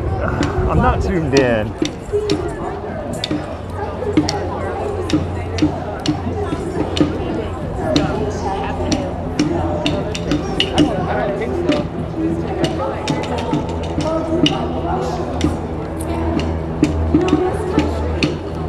You know, someone else was asking me about earlier workers' rights, Washington State. Another thing, Washington State has the most regressive tax system in the United States. The less you make, the higher in percentage of your wealth you pay into taxes. The more you make, the less is a percentage of your wealth you pay into taxes. Every day, and this work that we do in the streets is so important. It literally saves lives. And our essential workers, our union workers, have been literally saving lives during this pandemic. And so I pay so much gratitude to folks who are here, who are out in the streets, making sure that we're using our voices and letting people know how important it is to stand for workers' rights. And we do that every single day, not just on May Day, but every single day. and I'm running this year. I decided to step up and run for office this year. I'm running for the Port of Seattle Commission, position 3. And I'm running because I know the catering workers at SeaTac Airport deserve to be respected and seen. I'm running because our truck drivers at our seaport should not have to worry about things like where their restroom is at. Those are basic human rights, and I'm ready to step up, and we're gonna make a difference together. Folks like Monse has my back, SEIU has our back, and we're gonna do this together and bring change to our city. And I love you guys so much. Thank you. Give it up for Hamdi, a fierce fighter, revolutionary, and who will represent el pueblo. Woo! Everywhere we go, people want to know who we are. So we tell them, we are the workers. The mighty, mighty workers. Fighting for justice. And our families. Siempre donde vamos. La gente nos pregunta. ¿Quiénes somos? Nosotros le decimos. Somos trabajadores. Poderosos trabajadores. Luchando por justicia. Y nuestras familias. Up, up with liberation, down, down with deportation. Up, up with liberation, down, down with deportation. Up, up with liberation, down, down with deportation. Up, up with liberation, down, down with deportation. That's what's up in the Fired up, we're lit. Fired up, ready to go. Fired up, ready to go.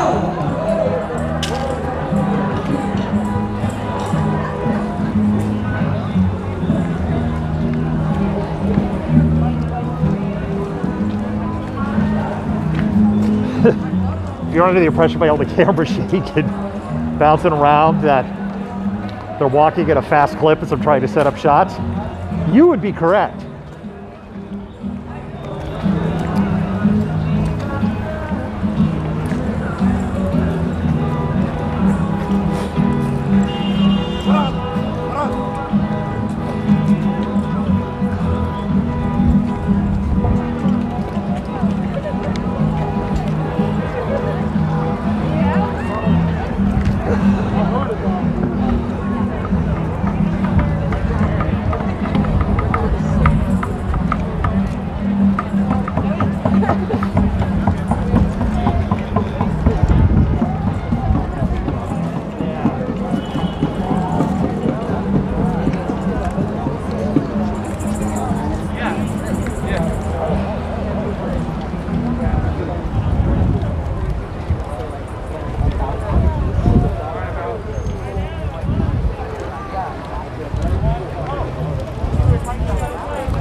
For those just tuning in, we are live. We are in Seattle.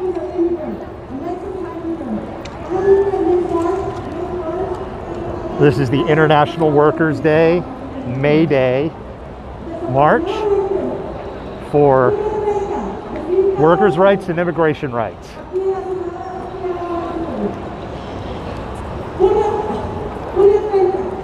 Oscar Pérez Girón fue acribillado a balazos por un oficial del sheriff. Unfortunately, Oscar Pérez Girón, he was murdered by King County Sheriff Officer June 30, 2015. That's when Maria started to be part of the community. Fights against the police.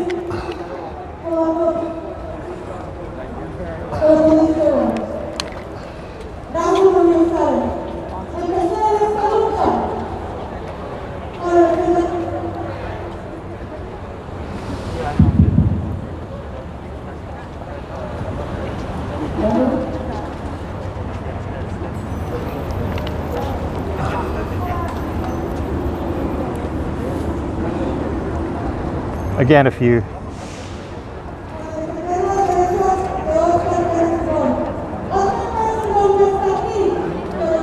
generally, if you're watching other streams, if you see the camera jerking around, it's because I'm paying the bills. I'm either getting video or pictures for the news site. We need to stop police brutality. Black lives matter. Brown lives matter. Indigenous lives matter. All lives matter. That's Maria to represent. I represent everyone. Every single family member who was brutality murdered by a police officer. We need to stop. Stop to killing our people. Stop to killing our children. Necesitamos parar esto. Basta. Basta de estar matando, asesinando a nuestras familias, a nuestros hijos, a nuestros hermanos. Y estoy aquí para representar a muchos de mi comunidad.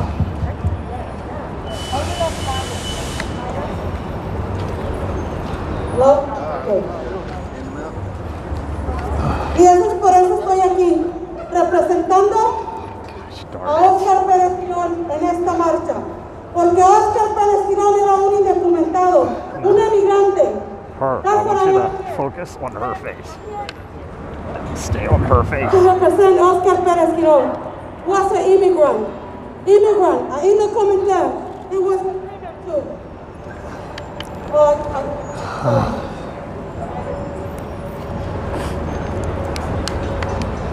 That's who I am, Maria Girón. I am represented the silent voice, someone who was murdered by a police, by a police department. I am representing every mother, every sister, every brother. You know why? Because Black lives matter, brown lives matter, Native lives matter, all lives matter. That's why it is Maria Girón. Thank you.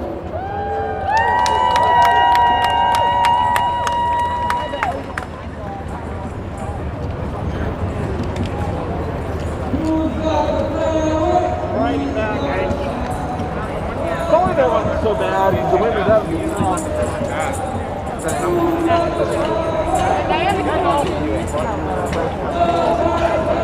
Oops, sorry.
Yeah.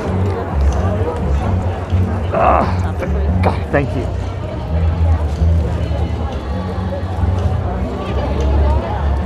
All right, give me 1 second here. Folks, I gotta just adjust my accoutrement so I can get this bottle of water. Because I am thirsty.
Those of you just tuning in, we're live. We're in Seattle. This is the International Workers' Day, May Day, March, in support of immigration and workers' rights.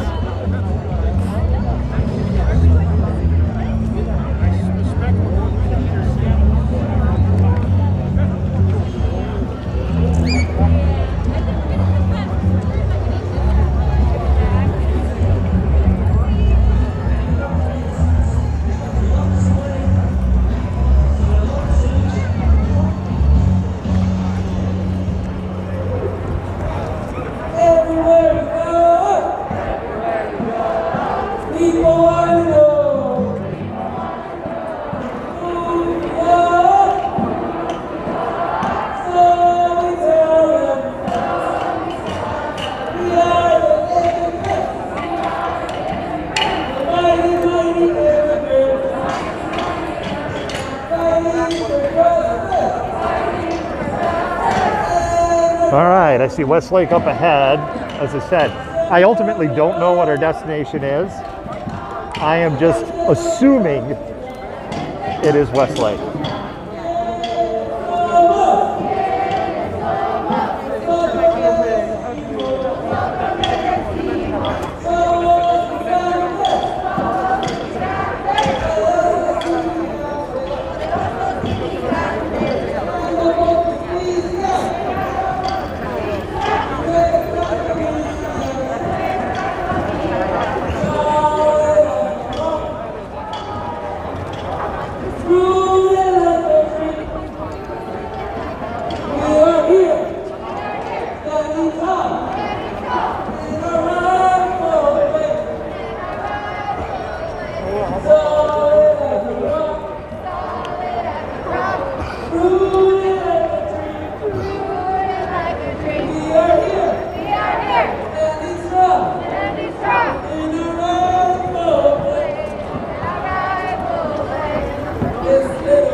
All right, I don't know if we're going to Westlake.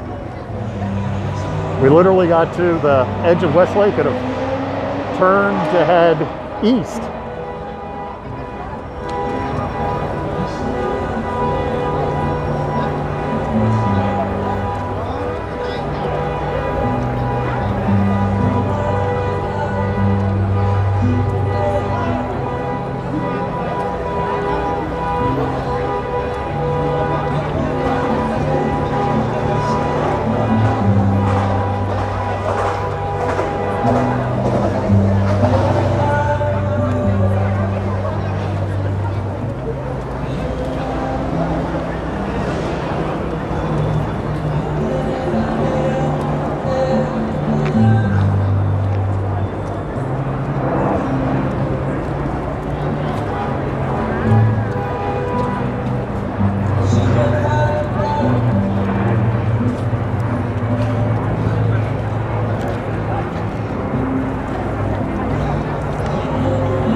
Oh my goodness. I am so I'm so regretting saying give me that bottle of water right now. But I actually think I found where I can stop for a second.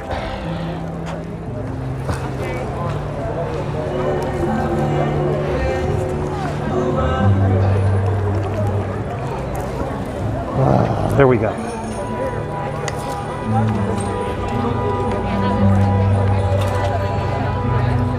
Was having to hold a Z-axis gimbal and a bottle of water. My left hand is just totally cramped up now.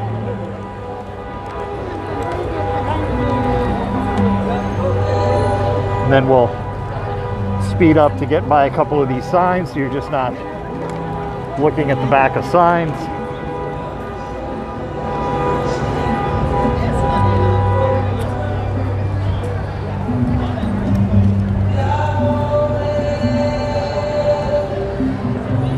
Now, I don't know if we're headed up to Cal Anderson now, because we're kind of heading up towards Capitol Hill. This would be one heck of a march if that's where we're ultimately going.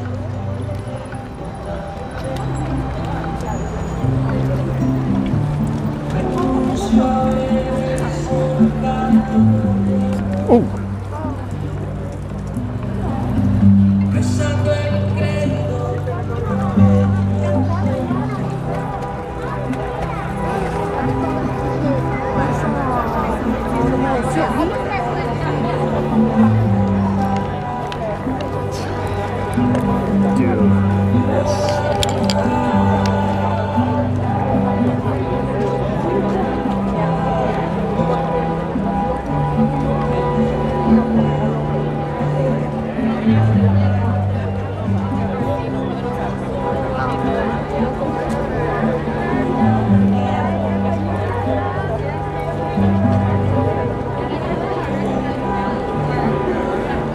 We are getting our miles in today.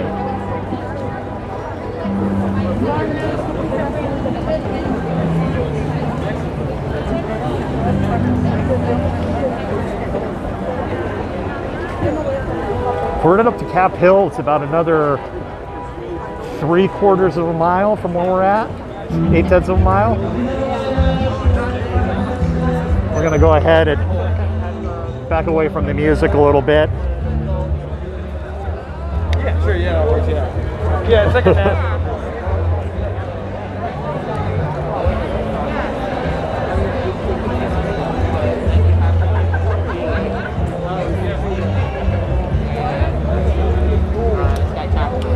There's no way, of course. Yeah, they're not signed, they're not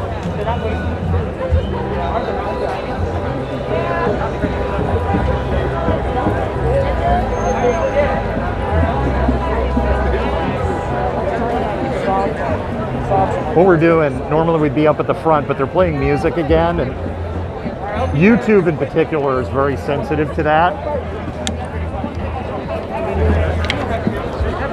So we've moved further back.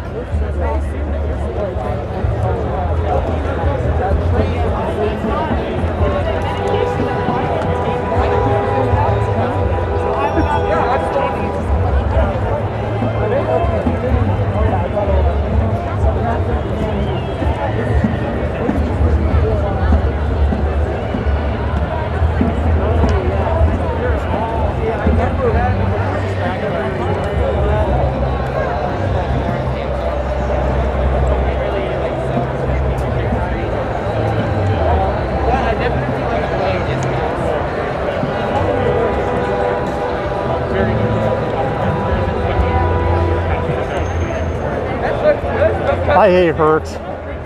It's a long story. I got screwed over by Hertz. I'll spare you the story. But last year, every protest I covered, and when things would get spicy, I just quietly hoped inside that something would happen to the Hertz side.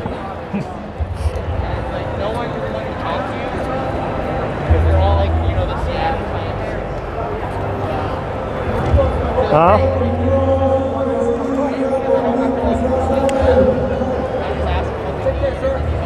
All right, we are turning on to 8th. We're not heading up Capitol Hill.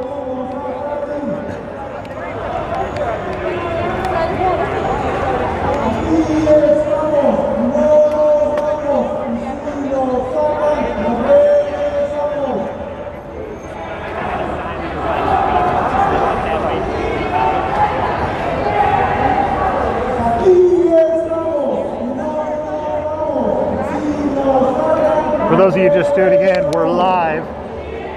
We're in Seattle.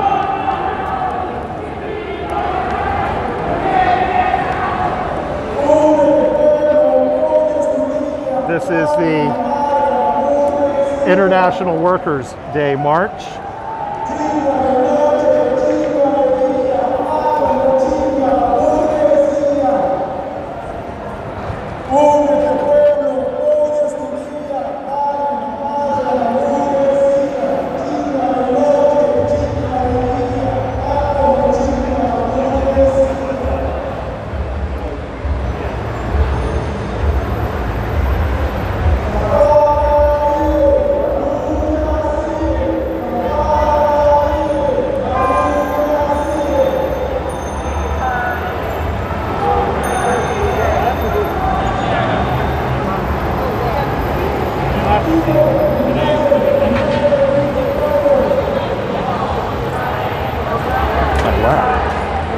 It's not my left.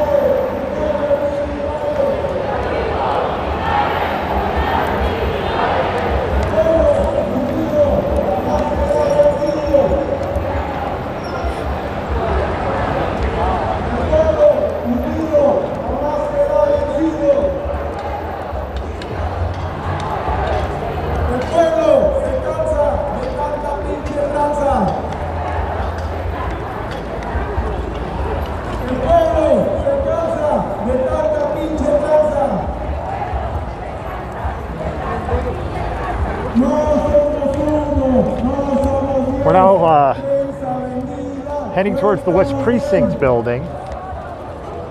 I don't know if, again, I don't know the march's ultimate destination. We know it's not Capitol Hill.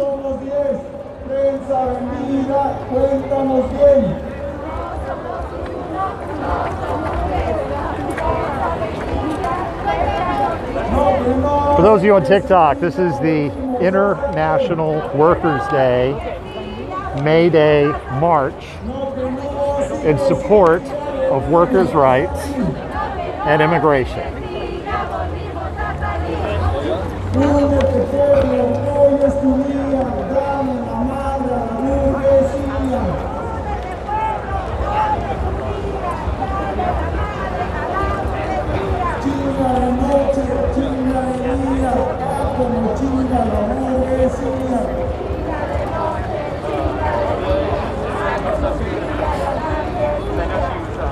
El pueblo unido jamás será vencido. And we are in Seattle. We are live.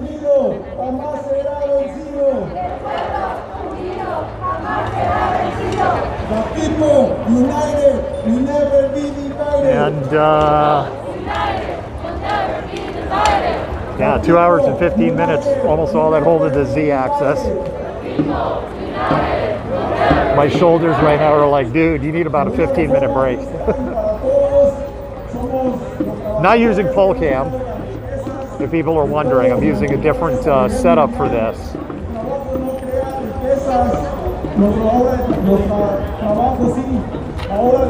We probably won't be using pole cam as much going forward. The problem is pole cam is very distinct. And it was starting to make me a target.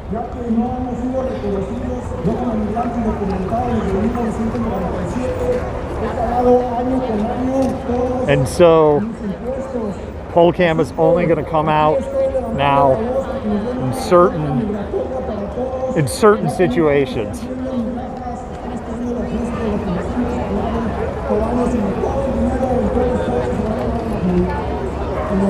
The other thing is when I'm operating pole cam, it's very, very hard for me to gather photos and video for the news.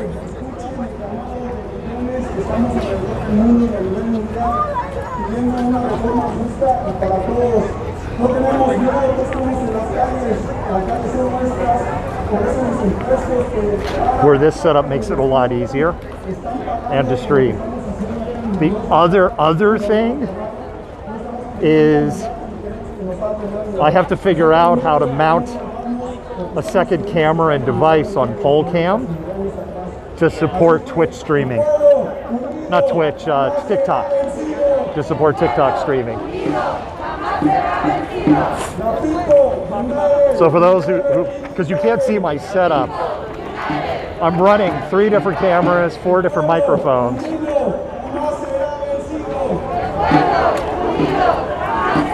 Each camera is doing something, and occasionally I'm stopping and live tweeting along the way too. That's why earlier when somebody was like, "Put your phone down, bro," I'm like, "I'm not using a phone." Like, what are you talking about?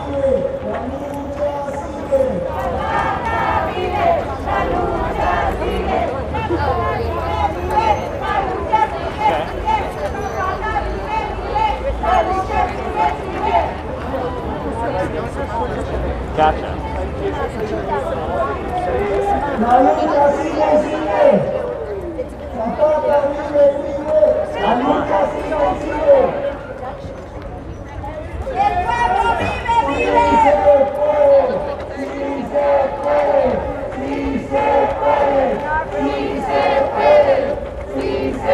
All right, we're turning to go past the federal courthouse.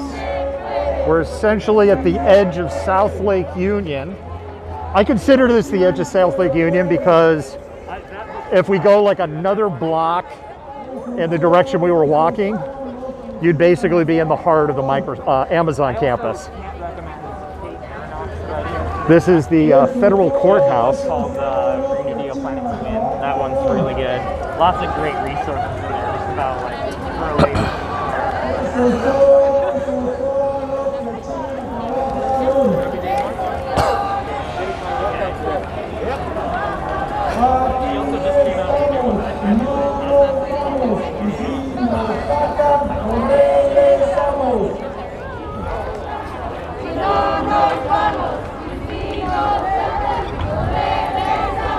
Aquí estamos y no nos vamos, y si nos sacan, nos regresamos. Aquí estamos y no nos vamos. Oops, sorry about that. You could just follow along even if you don't know Spanish. I see people messaging me on Facebook Messenger. I can't respond. I'm a little busy right now. Y aguantando las políticas neoliberales de este país, lastimosamente, y el racismo cae mucho en las mentes de algunos compañeros y hermanos de este país, pero que también ya están hartos de este sistema capitalista de gracia y la paz, pero tiene a todos unidos en la pobreza y la miseria, y este hombre acabando los derechos, acabando los básicos y el pequeño. No podemos tener una vida plena porque los ricos son los que No, it's not what you're covering right now, but there was an active shooter at South Center. Really? A friend was in lockdown. Wow. Yeah. So I just had another streamer tell me there is a active shooter situation right now in South Center Mall. And now now I guess I'm gonna have to check Facebook Messenger. I was just saying, it's like whoever's pinging me on Facebook Messenger, I'm a little busy right now. But brief pause here because I just want to see if I'm being told I should relocate.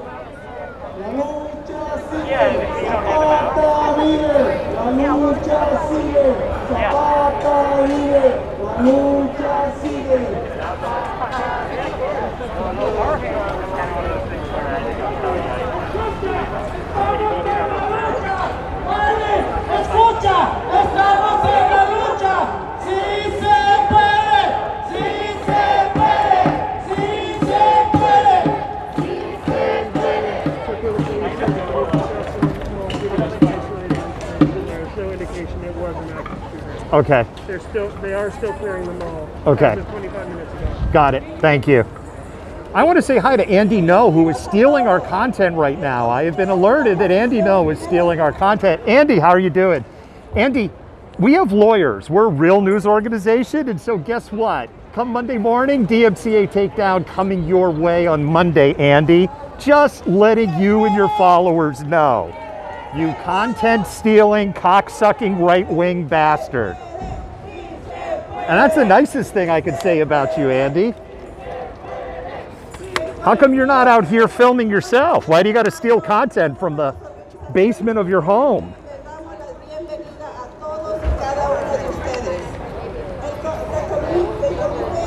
Oh, he won't do it. He doesn't. Oh, no. We have lawyers. I know you have lawyers, too. We have lawyers. DMC takedown coming your way.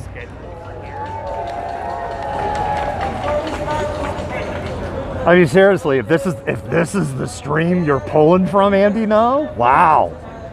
You must be desperate for content today, bro. This is it? Union workers and immigrant workers who want rights? Is he here?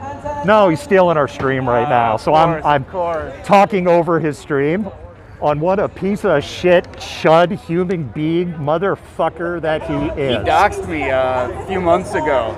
Got a lot of death threats. Yeah, is he a wonderful guy? Andy No. Great human being. A true American hero. In a fascist sort of sense. Done a lot for milkshake industry, though. He's personally responsible for putting large number of milkshake vendors out of business in Portland. Coming through.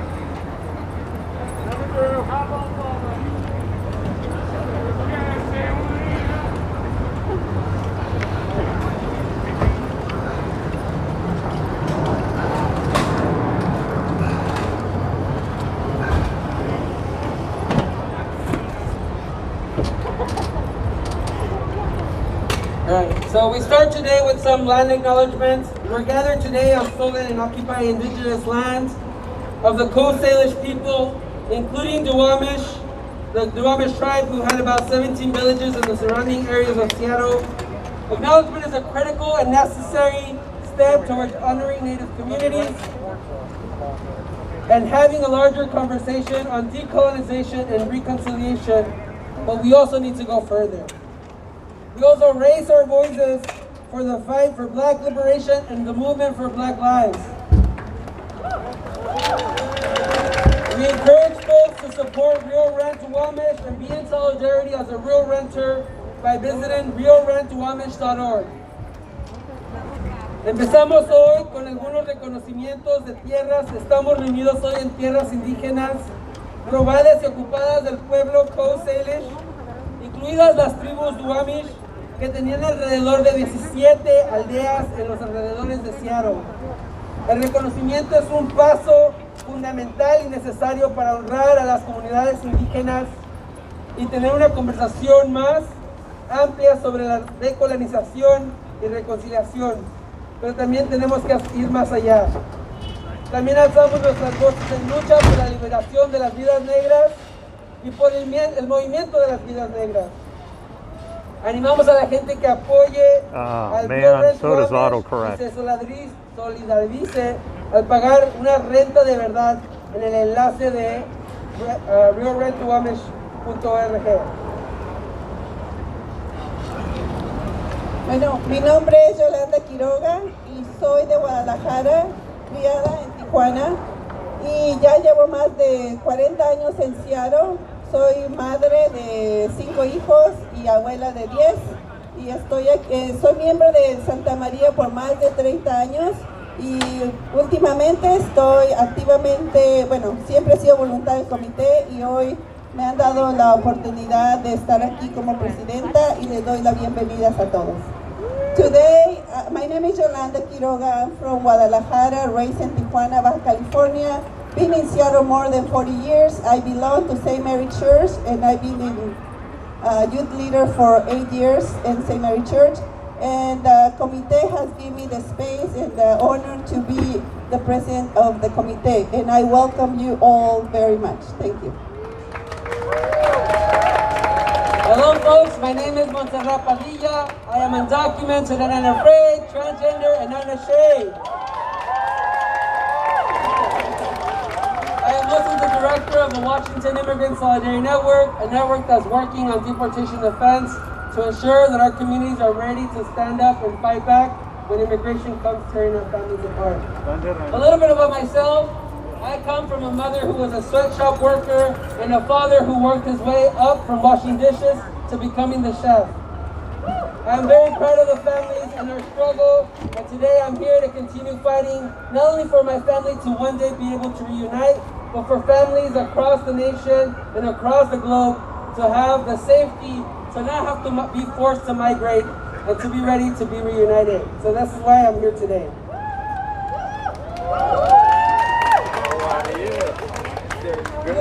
The power of the march. ¿Por qué marchamos? Un año más y seguimos en la lucha. El comité y la coalición 1 de mayo con todos ustedes seguiremos marchando hasta tener una forma migratoria para todos. En la misma historia, por más de 20 años marchando, tenemos varios triunfos y vamos a compartir un poco de ellos.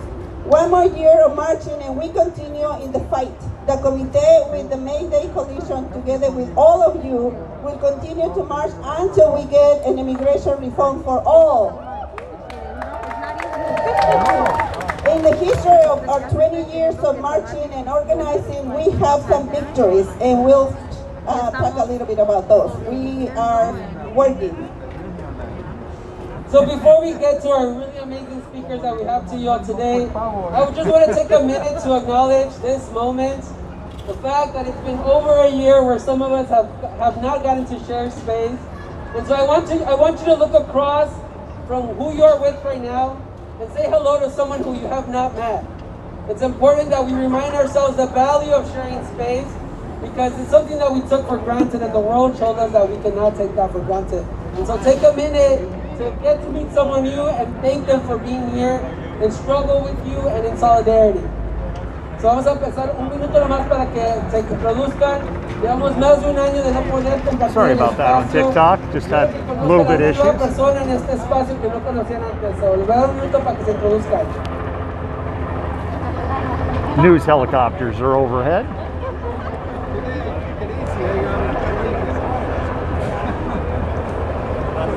Okay. It is important that we know who we're fighting this movement with, how we're building this movement, because together we have done so much. We've kicked out Trump from his office, and we won big in our state legislative victories. Queremos compartir un poco de los triunfos que hemos tenido. Uno de ellos es haber kick out Trump, darle una patada a Trump y sacarlo, algo así.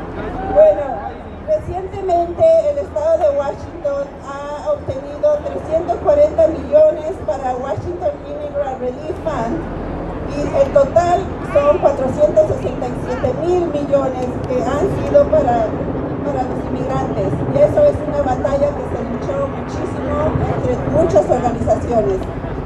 Recently, we have gained 340 million was approved for Washington Immigrant Relief Funds, and a total of 467 millions being to Washington State. So all this has been win because of our hard work from a lot of people and a lot of organizations. And so we'll get to hear more of those victories by the upcoming speakers. So vamos a empezar con la gente que va a empezar. Vamos a presentar a los primeros que van a hablar.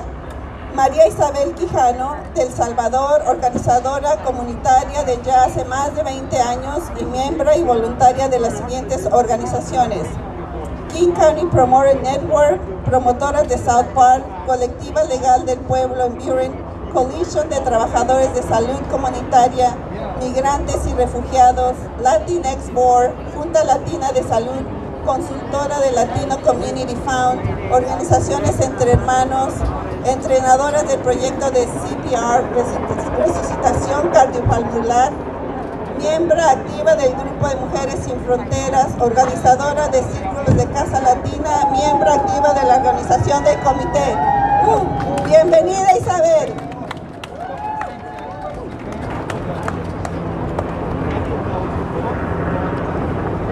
Buenas tardes a todos y todas. Para mí es un orgullo estar aquí y decir que he representado y sigo representando a todas estas organizaciones que me cobijaron y me adoptaron en cierto momento y también me enseñaron mucho para llegar hasta acá. En este día quiero hacer una breve reseña de nuestro gran querido Martin Luther King. Hemos aprendido a volar como los pájaros, a nadar como los peces, pero no hemos aprendido el sencillo arte de vivir como hermanos. Thank you, everybody. My name is Maria Isabel Quijano. I'm so humbled to be here with you, all of you today. I am very thankful for all these organizations that took me under their umbrella. They have taught me so much. They adopted me. And I'm so honored to be here representing them. I would like to share a Martin Luther King quote.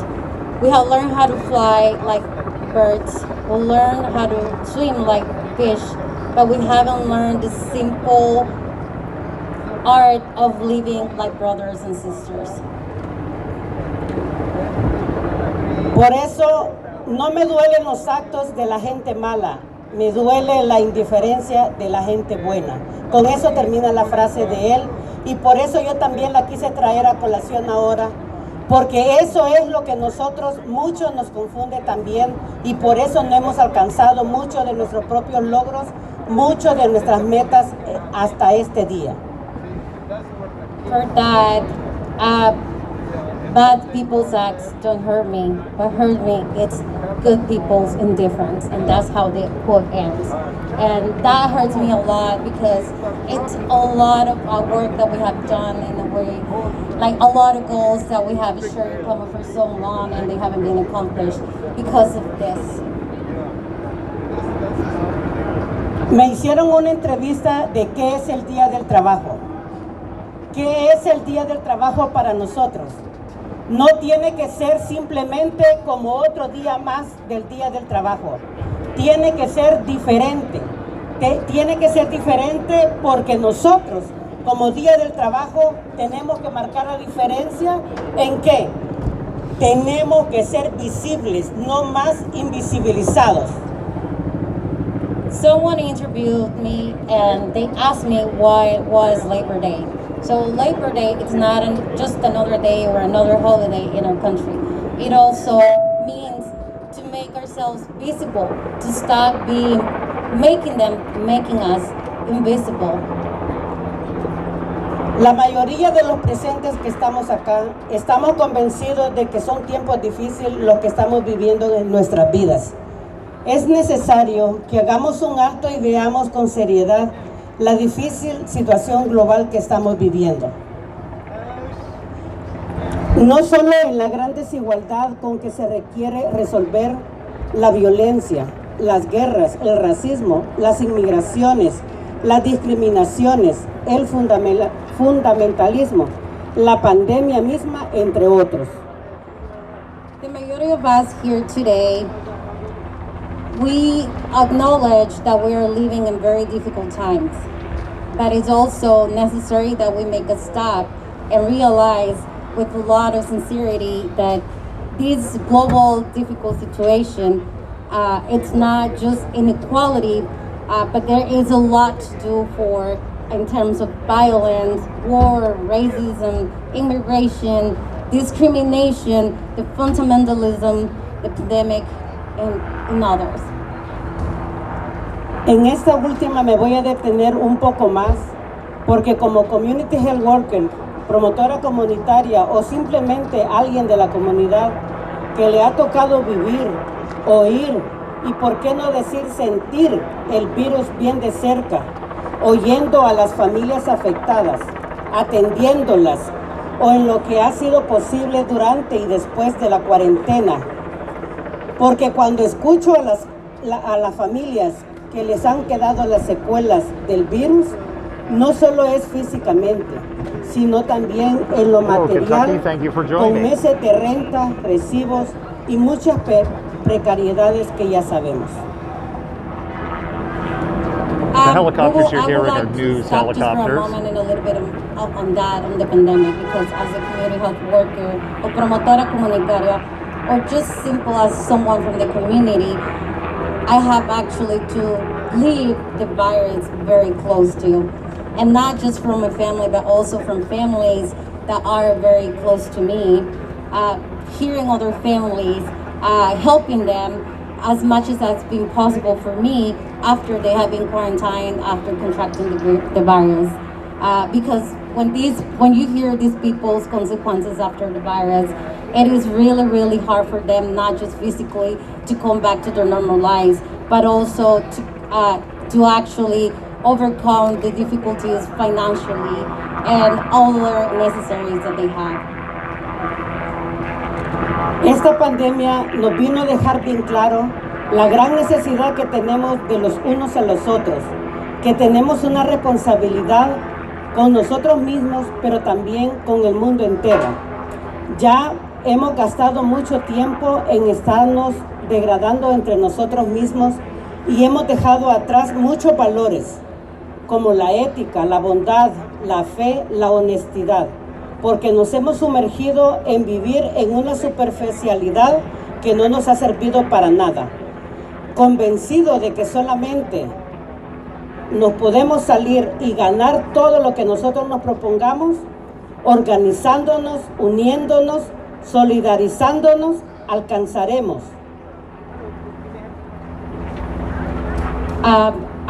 This pandemic has put on the table a lot of struggles that we have in our lives.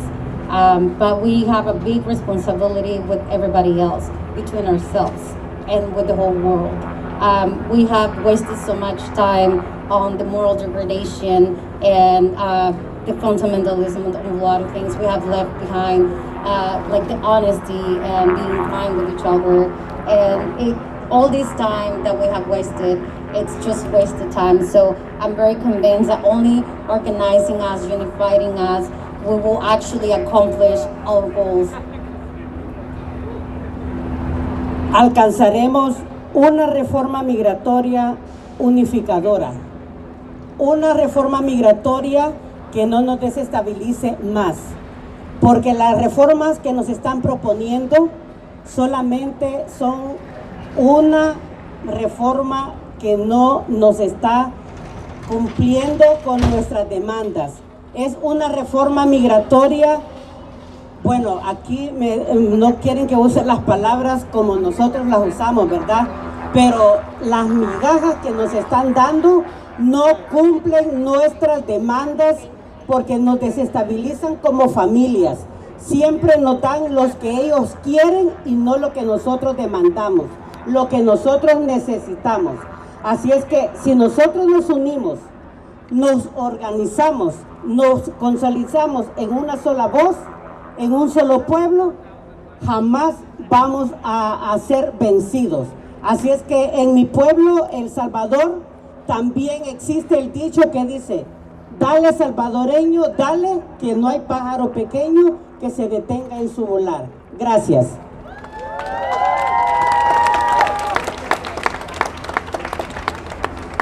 She's very convinced that only by unifying us and like fighting together, we will actually will achieve having a immigration reform that is actually equal for everybody. They've been sugarcoating a lot of their plans, and it's not actually unifying any of us. It's not giving us what we need, what we deserve. So back in my country, we have a quote that it says that the bird flies and nothing stops it. So we want to make sure that I want to pass the message that when we become one family, when we become one voice in our community, we can achieve anything that we want to achieve. Thank you. If you're hearing the helicopters are part of Un news aplauso a Isabel, por organizations. favor, They're todos. not Gracias police por tu liderazgo, helicopters. Isabel, como siempre, todos los años, aquí en la lucha.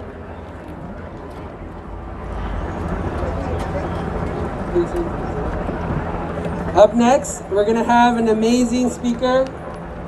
We have Baraket. Sorry.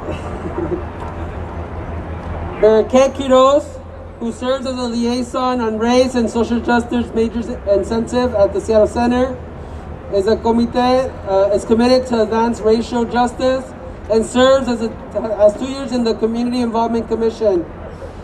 He's also the chair for the Coalition of Immigrant and Refugee and Communities of Color. So give it up for Baraket.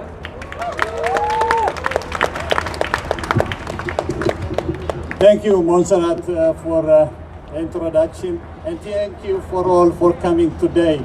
And of all, thank you for our committee for becoming a voice for the voiceless people year after year. May Day, also called Workers' Day, and commemorating the historic struggle and gains made by workers and labor movement, observed in many countries on today, Saturday, May 1st. In dozen countries around the world, however, May Day has been recognized as an occasion for demonstration and rallies in support of workers' rights. Inspired by the American movement for a shorter workday, socialists and unionists around the world began celebrating May 1st, May Day, an International Workers' Day. Immigrants like me and most of you here are integral part of the community workforce. As of 2014, immigrants composed of 17% Washington workforce and contributed to 4.2 billion in state and local taxes. 60% of the Fortune 500 companies based in Washington was founded by immigrants of their children. The contribution of those individuals to our business, economy, and community are critical to our success as a state. However, Washington state and tax code is the most regressive in the nation, and we call it sometimes the up-down tax reform. Households with the lowest income pay tax a share of their income at a rate of 7 times higher than the richest household. This is completely upside down. With the right movements, we should lead the nation in education, healthcare, and overall quality of life. But our upside tax code holds our state back from having resources necessary to invest in those foundations that makes our state thrive. If we can't finance for war, why can't we finance for healthcare and education? Whatever we invest in education, we are investing in the future of the country, and education should be a right.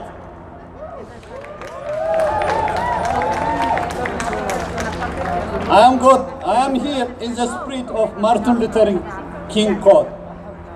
Injustice anywhere is a threat to justice anywhere. We are caught in an inescapable network of mutuality, tied in a single garment of destiny. What affects one directly affects all indirectly. We should not need to wait until we are able to conduct a full and thorough investigation before we act to stop rape as a weapon of war. We should not have to count the graves of children before we act to stop starvation and crime. It is an urgent humanitarian crisis and a threat to international peace and security. Soldiers have burned, looted, and stores and crops destroyed, water facilities vandalized, and ransacked clinics and hospitals and pillaged shops, schools, factories. Ethiopian forces, EU drones, Amhara vicious militia, and Eritrean forces have accused of genocide, mass looting, pillaging, and wanton destruction everywhere from banks to crops and to hospitals. In Tigray, which is my hometown, is sexual violence and systematic starvation has become a weapon of war. The world must stop in now and call assault as is what it is, a war crime.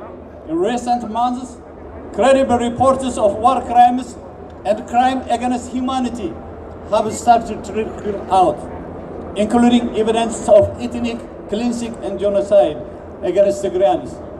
The U.S. Secretary of State Antony Blinken has referred act of genocide and ethnic cleansing. The world knows enough to say the war crimes are happening in Tigray. They need to act.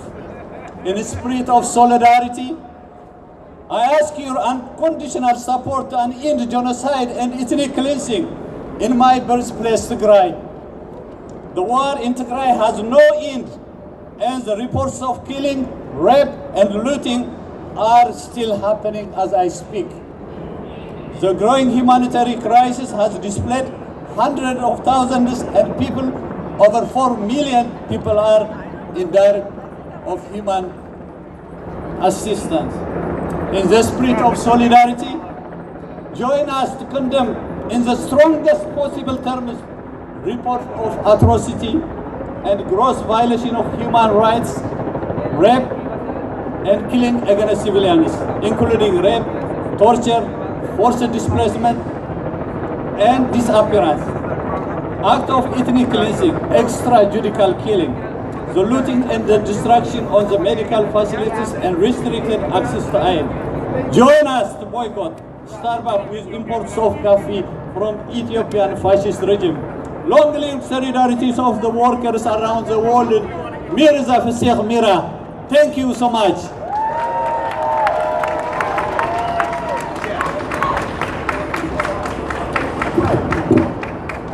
Give it up for Barricade. Una vez más. Thanks, folks, for joining us. Up next, we're going to spice it up with some performance, with some vida, some music. Va a ser Lilia solo después, but we're going to have some music right now. Up next, we're going to have Jarrell Be Free Davis. Born and raised in South Seattle, Jarrell is at the intersections of hip-hop and grassroots organizing. Nacido y criado en el sur de Seattle, Jarrell se encuentra en la intersección de hip-hop organizando la base. Give it up for Jarrell. Thank you.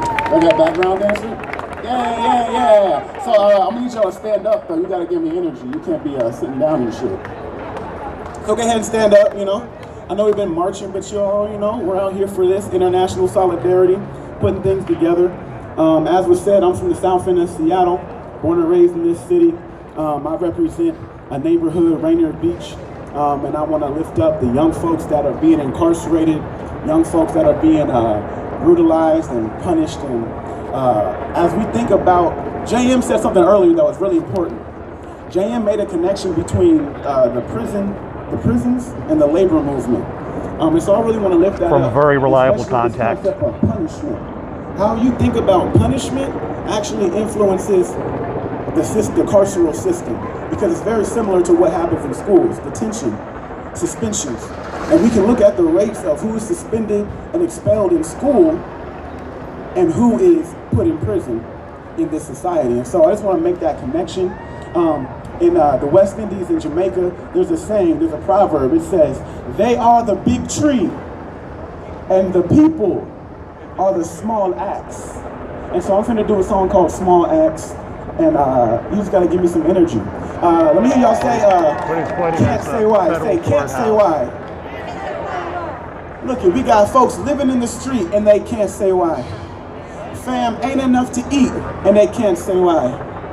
Red, white, and blue lights and they can't say why. We might just risk it all tonight and they can't say why. Go ahead and drop that for me. Ooh, it's dumping. If you know how to clap, you can clap. If you got a little step, you can step with it. Yeah, don't play. When the blood fade and the smoke clear, it's a cold game, ain't no hope here. Feeling no pain, feeling no fear. Yeah, check. listen, it's a pandemic of prisons, pandemonium in it, incarcerated my niggas, they say we blaming the system. If you look at statistics, population infected, never made the correction, they lie on purpose for lesser. DOC is the perpetrator performing the effort, statements and faking, maybe you fell for the pepper, it's gonna burn you for show. They put the homies in holes, Google JPay and wonder why we can't get the phones. It's a monopoly, philosophy on Socrates, xenophobia is an antiquated analysis, tapped into primal instincts, the wealthy are the predators, turn you into prey, you become their competitors. And they can't say why, and they can't say why, but they can't say why. Check, a death sentence to the next victim, and once the check hit them, you pray to God cause the odds stacked against them. OGs kicking wisdom, so we kick records, shit getting hard in the yard all summer. Throw the book at you, just hoping that you catch it. Police tearing down the block like Tetris, lie about the metrics, riot in a second, pepper spraying flashbangs, getting us arrested. We ain't going down, no, not like that. Word to Nana and Asada, yeah, we gon' fight back. Knocking down the empire till it can't strike back. George Jack with a strap, keep having flashbacks. Living in the streets and they can't say why. And they can't say why. But they can't say why. And I can't say why. I said living in the street. Sam ain't enough to eat. Red, white, and blue lights. I might risk it all tonight. I can't say why.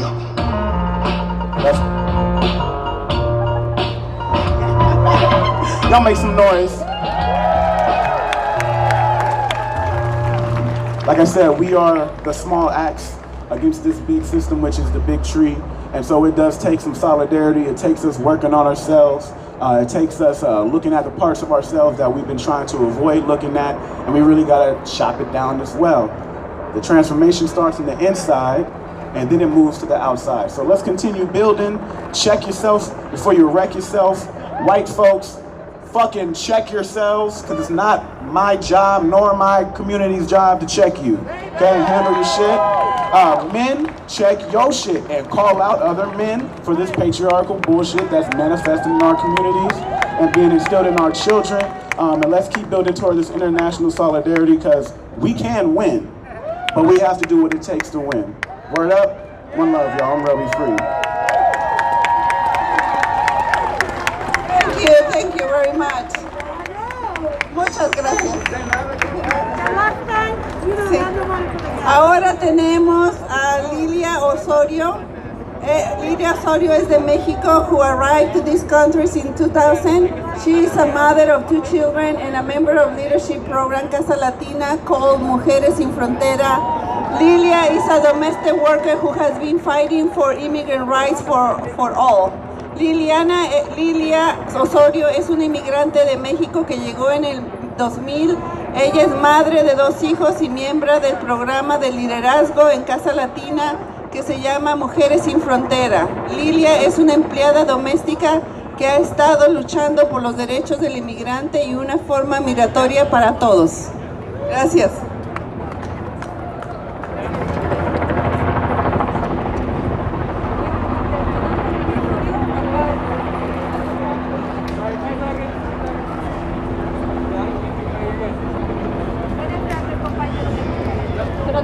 No. Buenas tardes, compañeros de lucha. Mi nombre es Lilia Osorio, aunque algunos me dicen Lilia, es confuso, pero así me dicen. Bueno, nací en la Ciudad de México y crecí en la Ciudad de Puebla, en donde estudié y fui activista social. Salí de Puebla en el 2000 porque estaba siendo perseguida. Llegué a Estados Unidos, tengo 2 hijas y soy madre soltera. Desde hace... My name is Lilia Osorio, but everyone calls me Lilia. I was born in Mexico City and grew up in Puebla, where I studied and was a social activist. I left Puebla because I was being persecuted. I came to the United States in 2000. I have 2 daughters and I am a single mother. Desde hace 16 años he trabajado en casi todo, construcción, restaurantes, warehouse, y actualmente soy trabajadora del hogar. Formo parte de Casa Latina desde hace 2 años. Estoy aquí en esta lucha pidiendo un alivio migratorio para los 11 millones de indocumentados, los cuales incluyen jornaleros y trabajadoras del hogar, quienes somos invisibles para muchos en esta sociedad. For 16 years, I've worked in almost everything: construction, restaurants, and currently I am a domestic worker. I have been a part of Casa Latina for 2 years. I am here today in this fight asking for immigration relief for the 11 million undocumented people, which include day laborers and domestic workers who are invisible to many in this society. Las trabajadoras del hogar y los jornaleros somos esenciales. Formamos parte de la economía de este país. Cuidamos de sus niños, cuidamos de sus abuelos, mantenemos sus casas y jardines limpios. Domestic workers and day laborers are essential, and we are a part of the economy of this country. We take care of your children, we take care of your grandparents, and we keep your houses clean and gardens clean. El COVID-19 fue muy duro para nuestra comunidad. Arriesgamos nuestra salud y la de nuestra familia por seguir trabajando, para poder pagar las facturas, la renta y poner de comer en nuestra mesa, ya que quedamos fuera del alivio económico que dio el gobierno federal, por no tener un seguro social. Aunque pagamos nuestros taxes, y ni hablar que la comunidad inmigrante tampoco tiene acceso al desempleo y otros beneficios. COVID-19 was very hard on our entire community. We risk our health and that of our families to continue working to be able to pay our bills, rent, and put food on the table. We were left out of economic relief in the federal government. We were left out of the economic relief that the federal government gave for not having social security numbers, although we pay taxes and we don't have access to unemployment or any other benefits. Ya estamos hartos de tanta injusticia y promesas falsas. Exigimos se haga una reforma migratoria. En este momento en que el presidente Biden puede hacer algo para toda la comunidad inmigrante, queremos alivio migratorio para Dreamers, tipicianos, trabajadores del campo, jornaleros, trabajadoras del hogar y para todos. Para todos, somos todos. We are tired of so much injustice and false promises. Compañeros. This is the moment that President Joe Biden can do something big for the entire immigrant community. We want immigrant relief for Dreamers, TPSians, farm workers, day laborers, domestic workers, for everyone, for everyone, for everyone. Compañeros. Sí se puede, seguimos.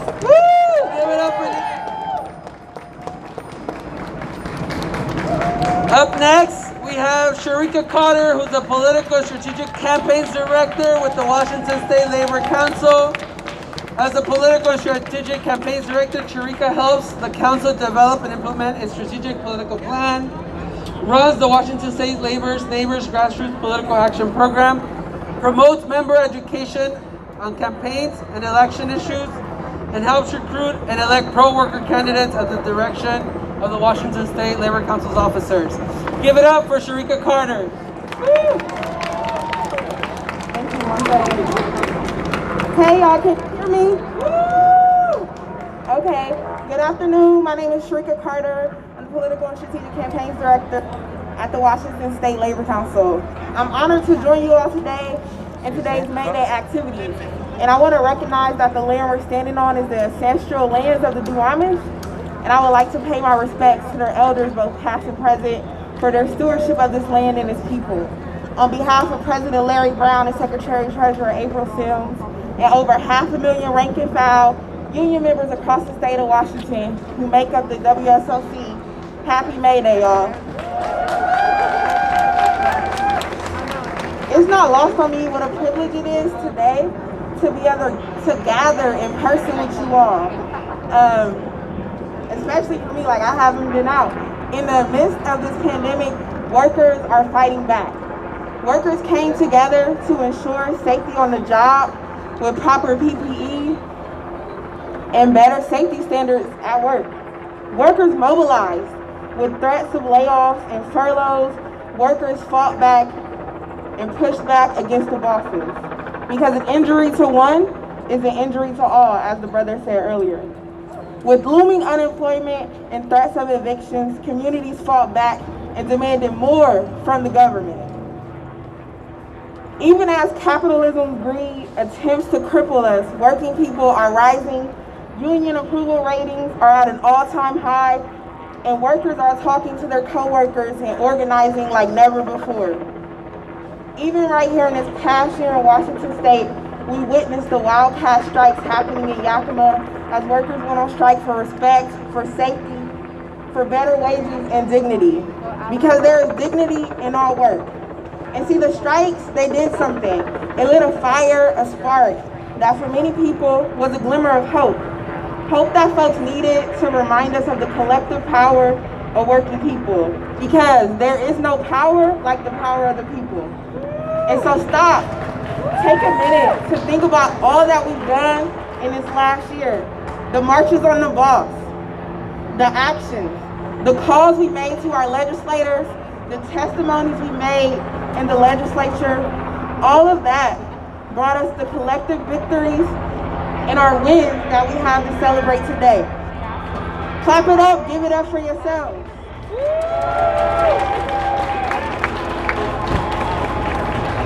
We won because of all of us, the power of community, the power of workers, all of us coming together. Because we know the workers united can never be defeated. The workers united can never be defeated. And so workers from all sectors are joining together and fighting for better on the job. Communities are rising and we're demanding better. And so today I celebrate and salute you all. Because workers' rights, our rights, have never been gifted to us. They were won through struggle and solidarity. And even today, la lucha va continua. So May Day has always been about the workers, even from its inception in 1904 at the in commemoration of the Haymarket Massacre in Chicago. May Day has been a day for the workers and the working class to come together to resist the corporate elite and the elite class who wish to divide us. And so today, as we gather here, we make a commitment to each other and we commit to solidarity, because together we will continue to resist any attempts that the employer places. Okay, yep. So we will stand together in solidarity. We will continue to push back because we are united in fighting for justice, for racial justice, economic justice, environmental justice, and worker justice. We will not give up until we all have justice. And so on this May Day and every day, know that it is our duty to fight. It is our duty to fight for our freedom. It is our duty to win. We must love and support each other, and we have nothing to lose but our chains. Thank you.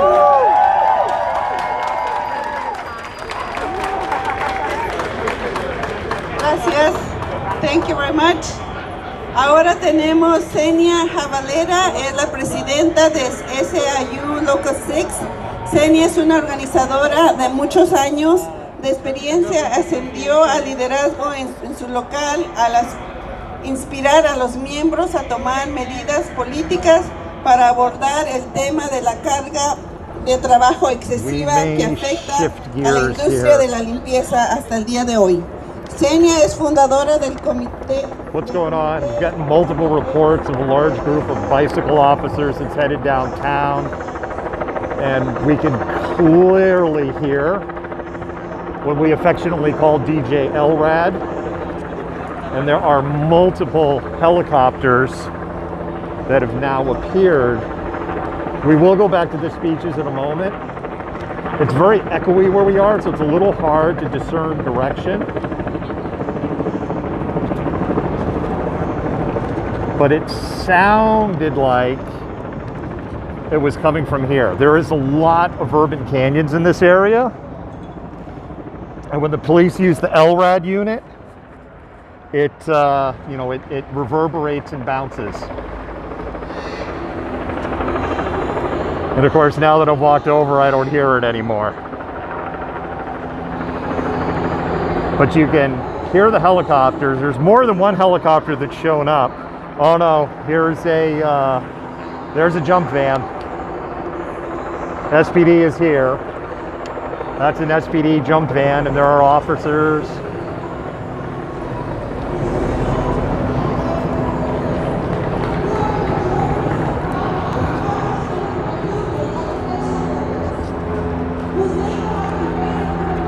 All right, there is a direct action.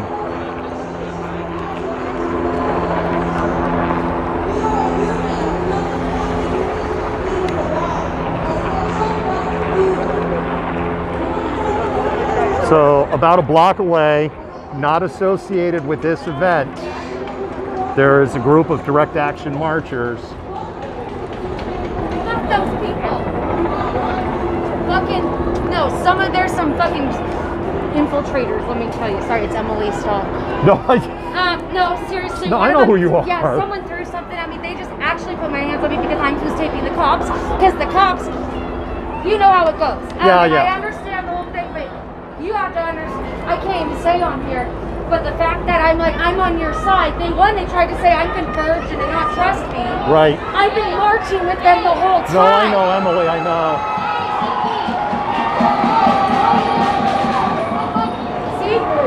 See? Why, what's going on? I don't know. I've been out here every fucking day. I don't know. Oh, you fucking have it. You have it. Fuck you and your camera. And I used to guess you have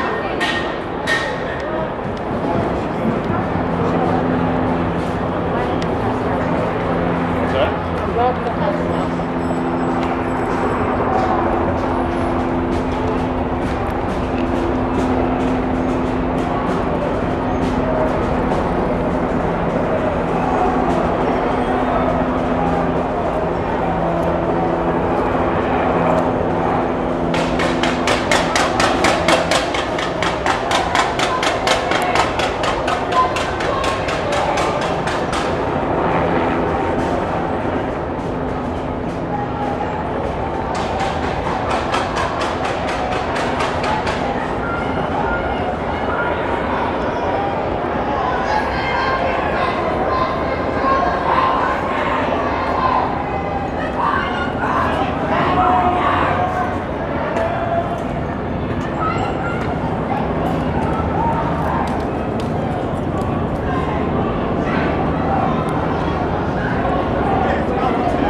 Yeah, what's up, man?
All right, we're going to shift gears.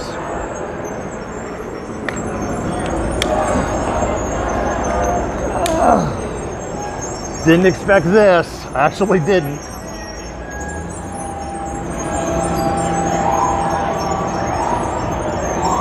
Well, now what's happened is the people in Black Bloc have moved into the intersection where the march for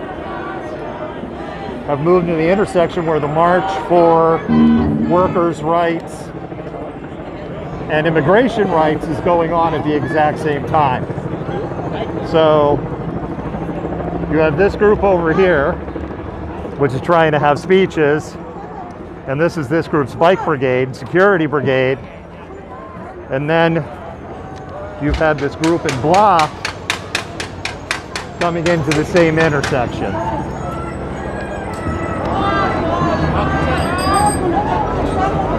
And if I were to use the old funky scale from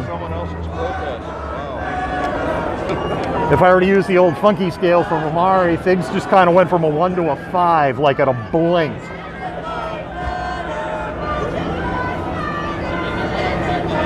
So what's happened is there were speeches that were going on. I had got reports that bike officers, a large group of bike officers was headed to downtown. I had also gotten some reports about Some people in the group coming down being very aggressive to the media and the press and streamers. There's another streamer that had come by, was talking earlier to me, was very frustrated. And so now basically what's happened is the speeches have stopped over here that was originally going on. This group has moved into the same intersection, and they're now being watched by the Seattle Police Department.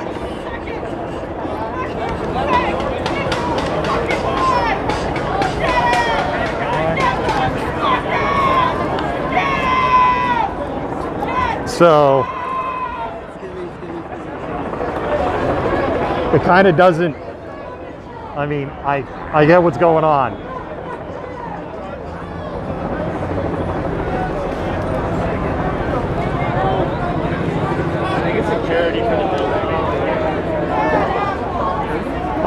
And I would estimate that if we go people in block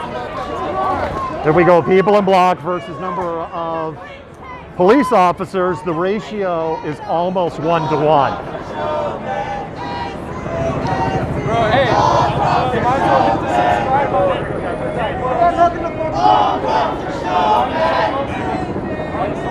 And this has become, what they're chanting is all cops are Chauvin.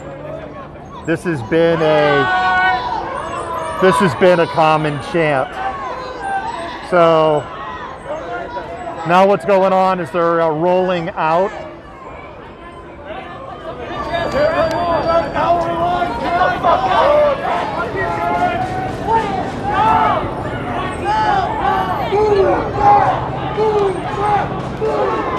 So if you're hearing the chant "move back," this probably was started in Seattle.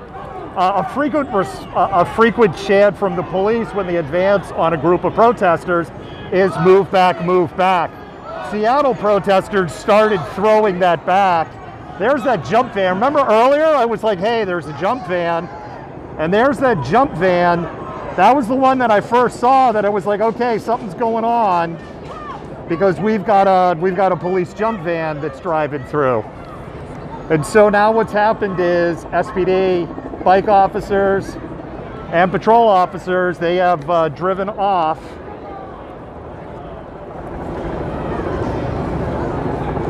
down Stewart, heading west towards the water.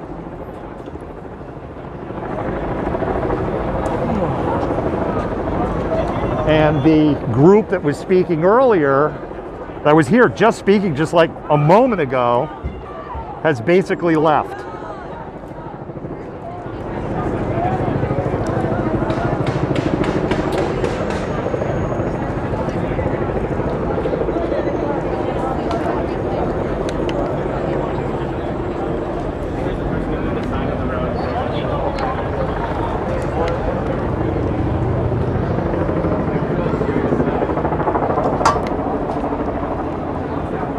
And that's kind of where things are at right now.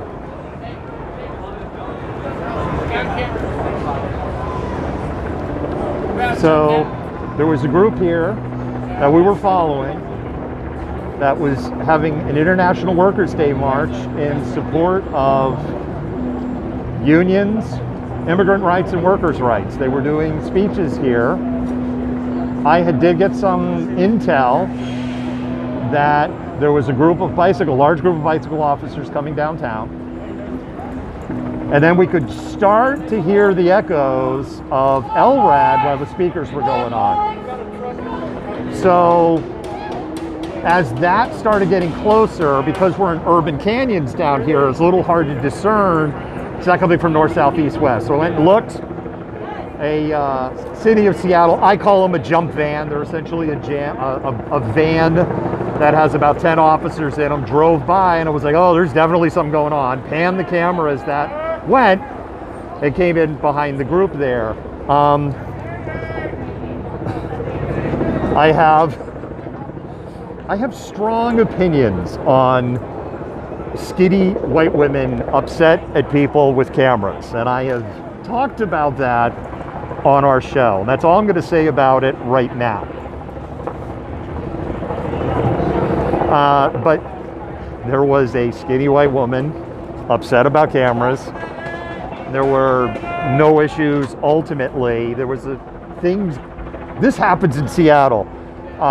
Group of protesters will come through, police show up, the funky scale goes from 1 to 5 in a flash, and then one side of the group, the other side of the group de-escalates, and the funky scale just drops like back down to you know, a 1 or a 2 again. And that's exactly what just happened here. So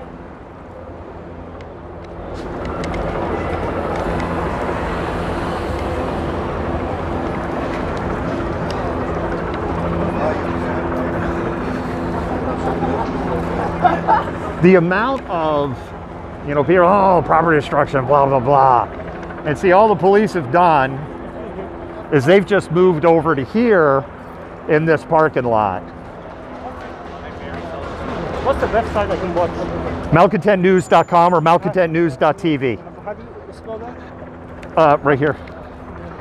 Would you mind I just take a picture? Yeah. So just do malcontent, not malcontentment. Just do malcontent, not malcontentment. Malcontent News. Let me just actually just www. No. Yeah, sure. Malcontent. MALCON.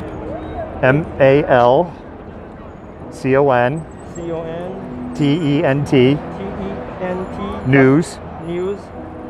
.tv. .tv. Yep. And I gotta go. Okay, thanks. Yep. Seeing some familiar faces. How you doing? I heard you got some shit, man. Oh, they're. They got really like. Dude, I told you last night. I told you. We're with InfoPig right now. He hasn't come yet. Maybe let me just take a picture. So if I Google it, it will. Yeah, totally. If you Google it, it'll come up. This thing, right? Yes, please. Hurry. I apologize. Because I really got to catch up here. Okay. So. I'm sorry. It's just. No problem. I think Yeah. the flyer doesn't say direct action. It says bring your friends. Don't wear black. Yeah, I know. I saw. You know, and support diversity of tactics. Blah blah blah blah. I read the whole thing. I read it. Yeah, and I thought, here's what I thought. Well, maybe this will have an answer. But I did not think that every single person here would be in black cloth and that this is direct action. Well, it didn't say direct action. Right. No, it's as a matter of fact, it was really kind of like, it didn't go as far as to say this is not direct action. Right. But they were like, bring your kids, bring your family. Yeah, I'm not making this up, folks. No, that is what it said. And someone just argued with me about it, and we were both looking at the same flyer. And what they were saying is there's text added outside the flyer. This is the Seattle Police Department. Hey, it's DJ Elrad. We apologize for any inconvenience of this group. They have committed multiple crimes, including just recently assaulting citizens that are watching. That behavior will not be tolerated, and that individual will be taken into custody. Oh, we got an arrest coming.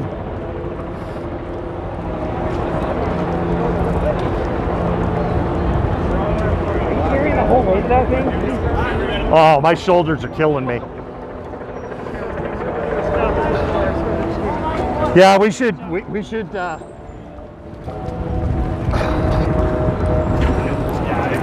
Hip pocket.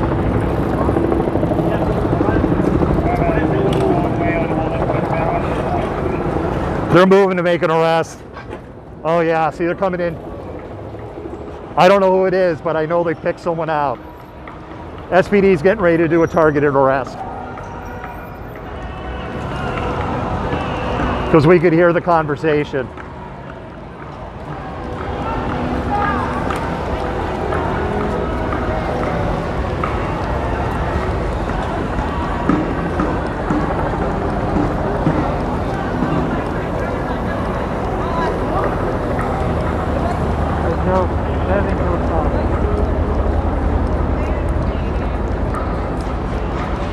Well, the other thing too is, you know, like several of us were talking, we didn't think there'd be anything during the daylight hours. Well, that's exactly what I thought. But nothing's going to happen today. Yeah. If it's happening, it'll happen after 8 o'clock. Why would anyone do that during the day? That's what I thought. During broad daylight, Don't let those traffic cameras, security cameras, Tesla cameras.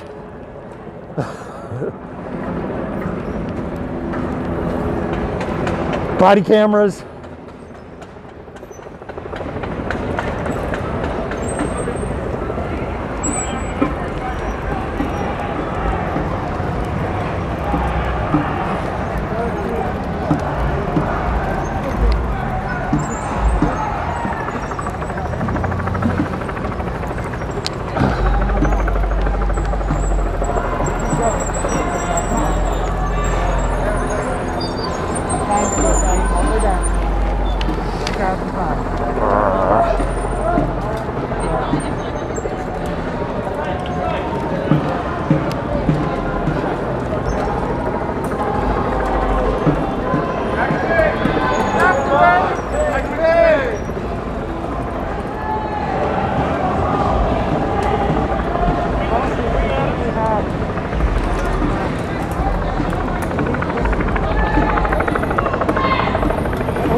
If you're just tuning in, what happened was we were covering a march for International Workers' Day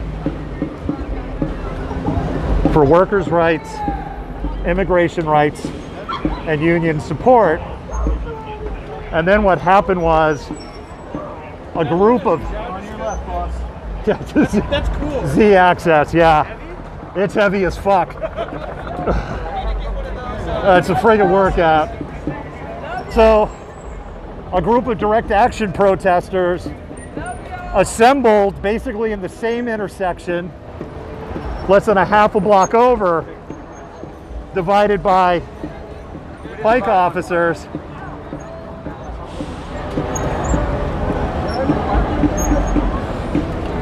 And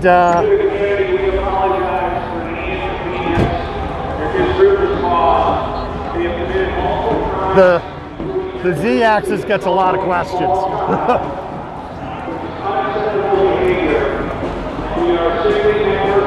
The Z-axis gets a lot of freaking questions.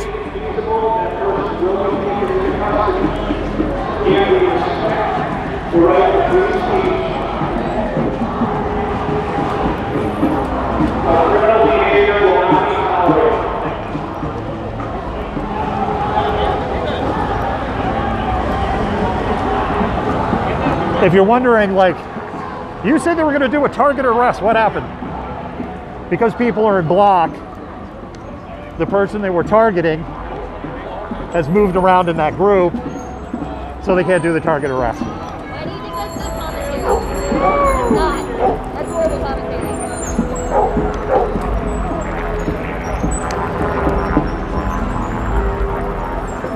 Yeah, agreed.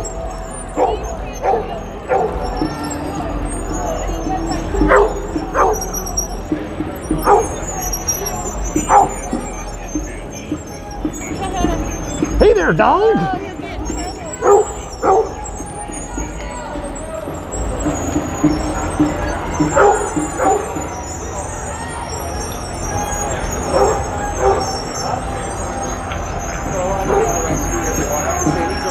None of these are civilians.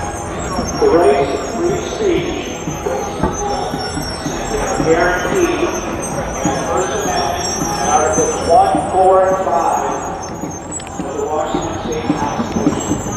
We at the CL Police Department take that seriously and are committed to supporting and facilitating the exercise of these rights in a fair and ethical manner, without consideration as to content or political affiliation. Fortunately, some within this group have committed multiple crimes, which have included malicious mischief, property damage, assaulting an officer, obstructing an officer. Just recently, one person within this crowd assaulted a small child. action right now, and when it is safe and feasible, you will be arrested. Again, a member within this group assaulted a small child. The march is heading down into Pike Place Market. We're heading down into the heart of Pike Place Market. Any crimes to any property or open businesses there. Enforcement action will be taken. You with the camera, could you please move a little bit faster? That's not addressing me.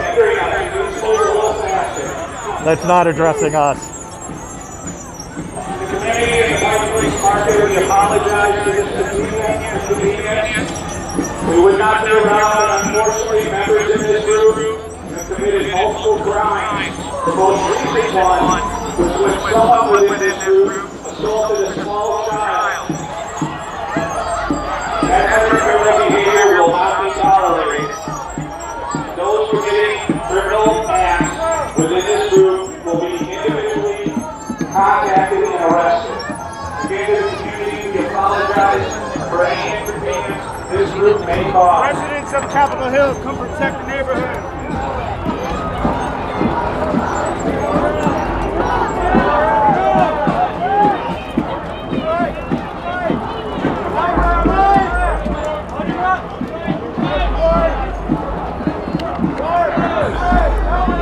Excuse me, sir, you gotta move to the sidewalk or something.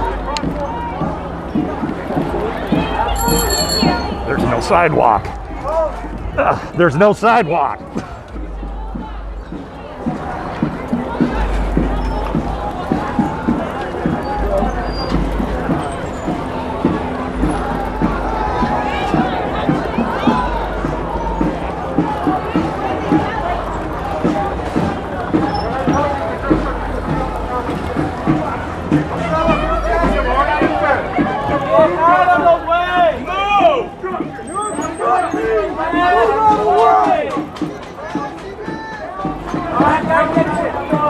Hey, sir, with the camera, please dress right. Stay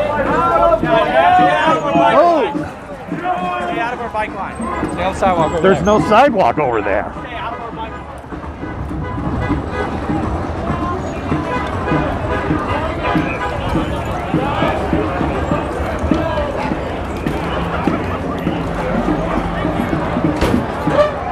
Translation, we don't want you filming us. Guys, where the Belltown Council? Do they have a permit? Yes or no? Permit? Yes or no?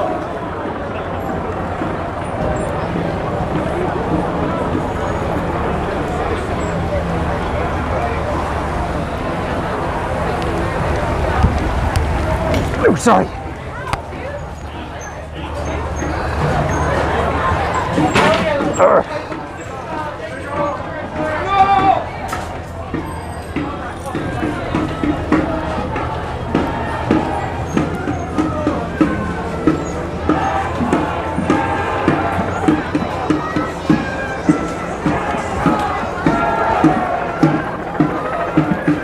Hey, how you doing? I'm good. Sorry. Visiting, the cops really are as bad as they say. Wow.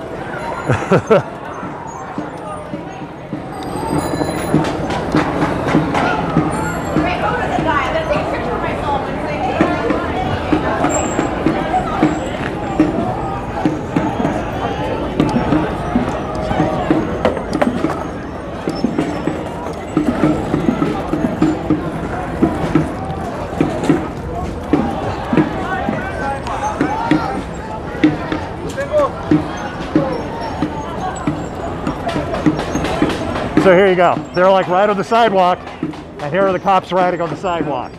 Now I'm going to be told to walk in the street because I should go walk in the sidewalk. And the cops on the sidewalk are going to tell me to walk in the fucking street.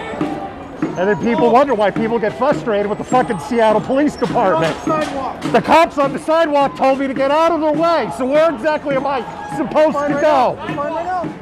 They said to get out of their way. They're on the sidewalk. What part of that do you not see?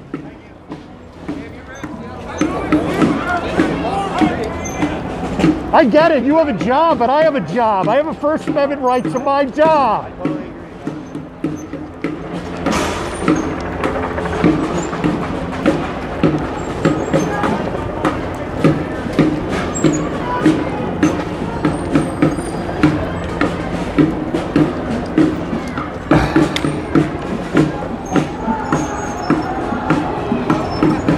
Community Resource Group.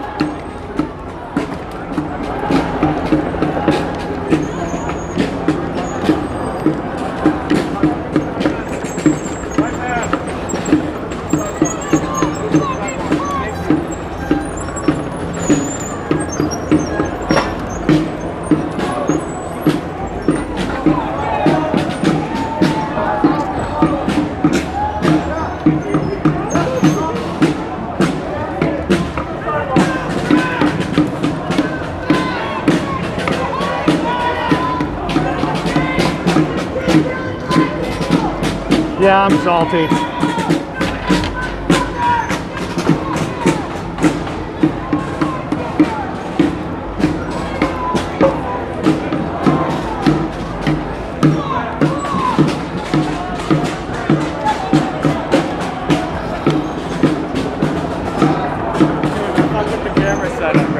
What's that? Fuck with the camera setup. Pretty sick.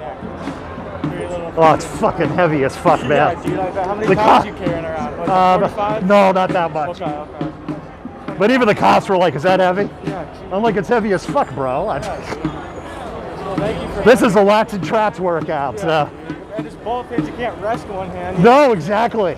So it's fucking like... You can tell when I'm exhausted because I'll kind of carry it almost like a rifle. From the video, you start getting kind of... Well, no, what you'll do is I'll start, if I get tired out, okay.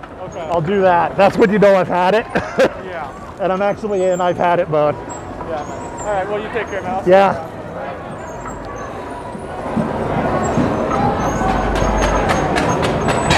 And once again, they're on the sidewalk.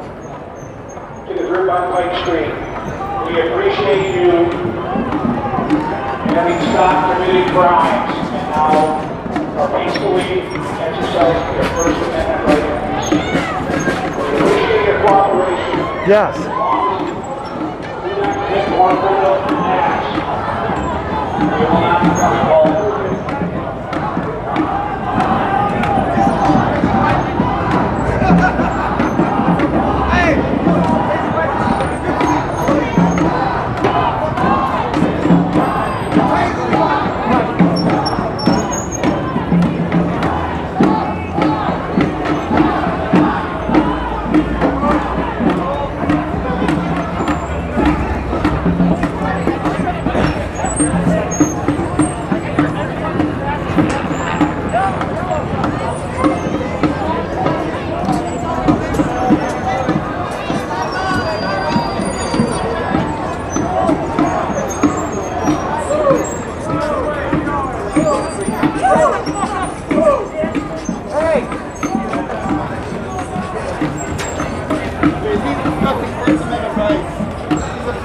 First Amendment rights stuff.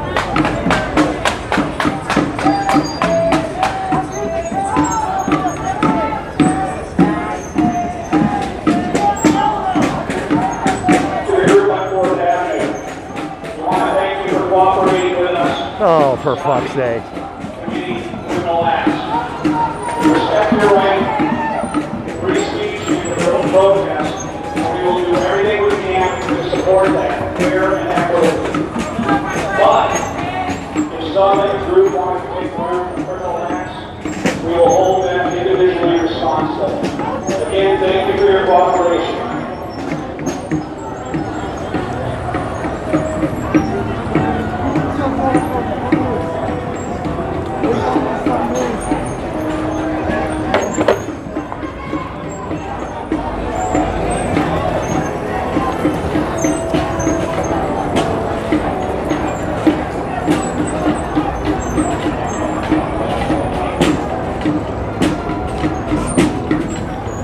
Yeah, if it's a little bouncy, I'm rifle carrying the rig.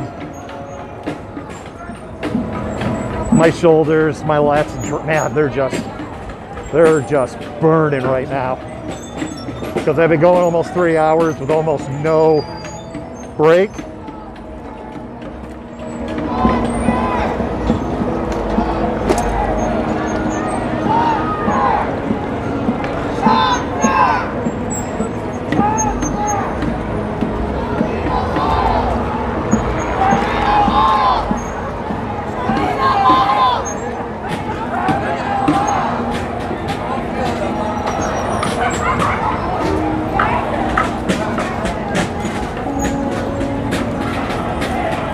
All right, let's try this again.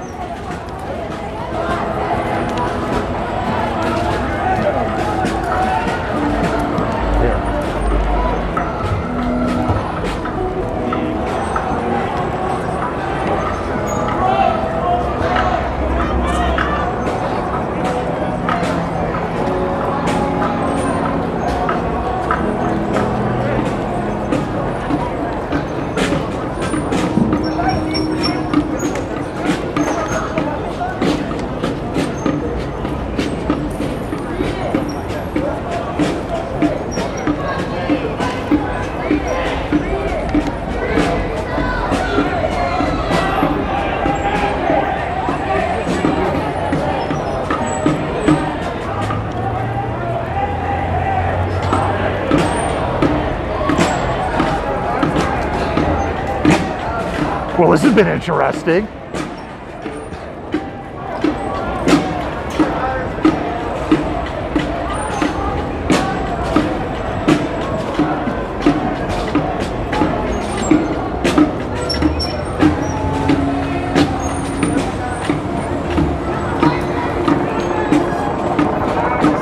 So Jed, what they're gonna do is they're gonna mug them, you know, 10, 15 feet away, just ride their asses like this. They're probably not gonna do, they're not gonna do anything with it this close. They're following this group because someone in the group has committed crimes that have included property damage, assaulting a juvenile female, malicious mischief, and obstructing officers. And then the thing that makes it tough too, you don't want to get so close to show the protesters, but you want to show the cops, and then the cops are 10 feet from the fucking protesters. And then if you try to hang back, the cops give you shit if you get in their bike line, because they want you up close because they know that you don't want the protesters there. And the cops don't want our fucking cameras there because when they're there, they can kick ass and nobody sees anything. Don't see shit, don't know shit. Cop edition.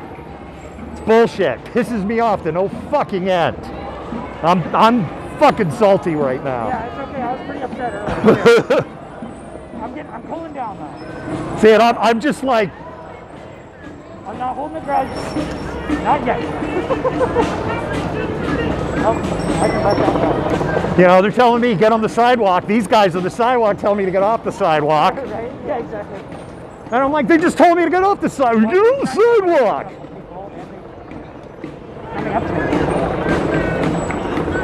And I just told them, it's like, it's not an issue of the sidewalk or road. You just don't want me here. Yeah, we got that part down.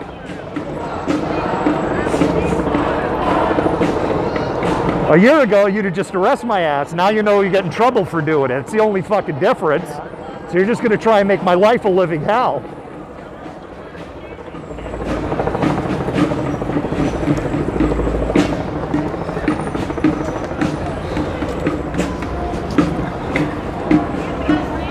Good to see you, man.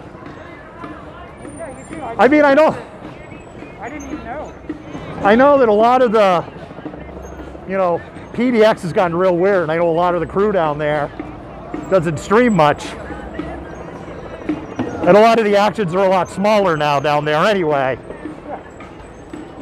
So it makes it harder to stream. I told these guys I can shut off and only turn on when the cops are here, but they didn't want that either. Yeah. So.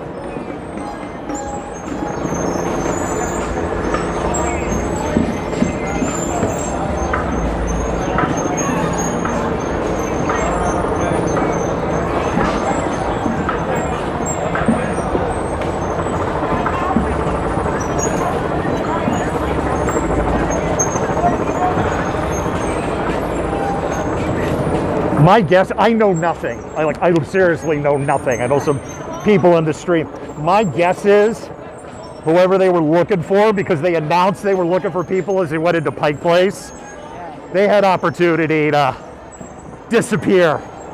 Yeah, it has thinned out a little bit. Yeah, exactly.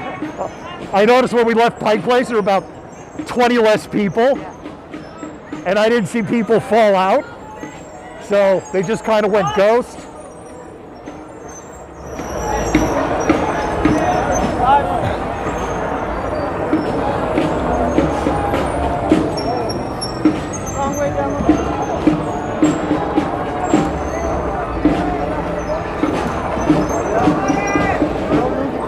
We're now in the Belltown neighborhood. So if people are like, damn, you've walked a lot today, you'd be friggin' right.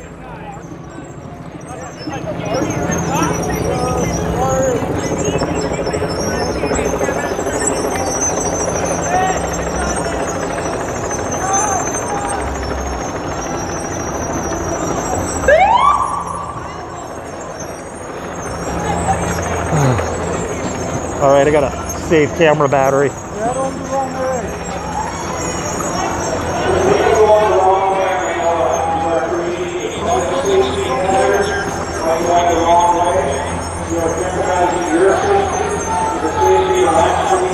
That's the jump van low budget edition over there.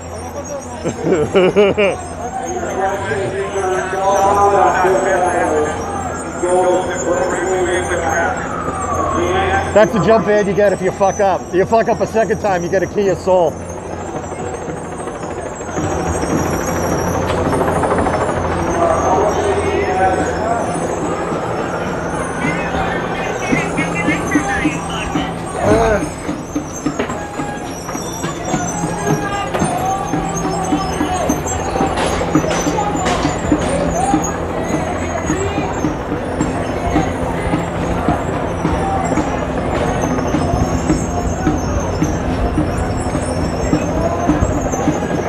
So if you're just tuning in, we are live, we are in Seattle. Let me explain to you what happened.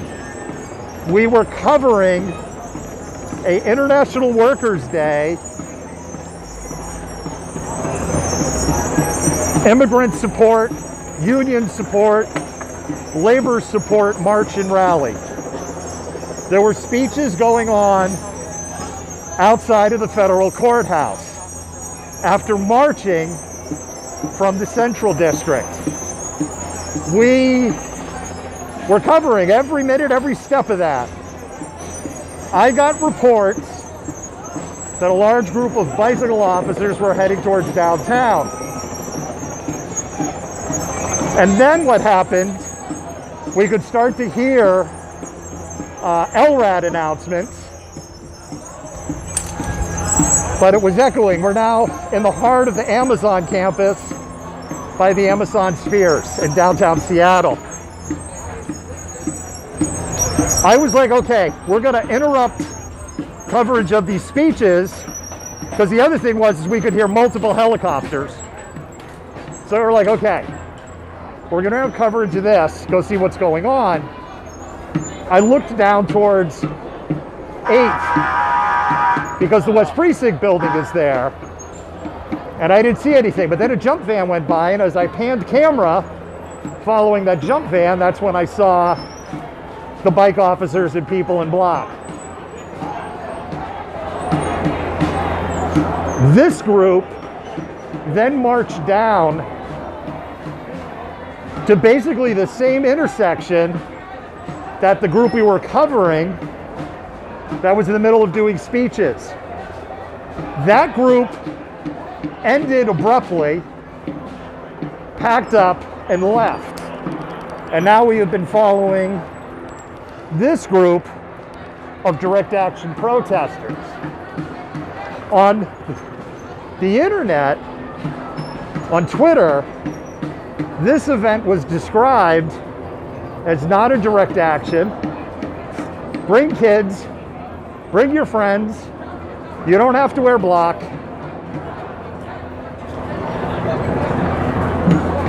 That this was not specifically a direct action, but you should respect,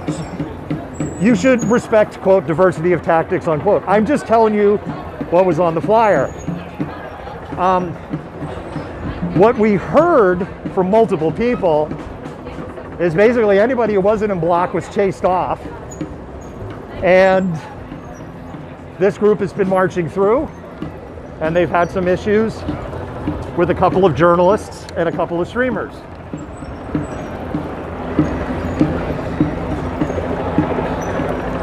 And now,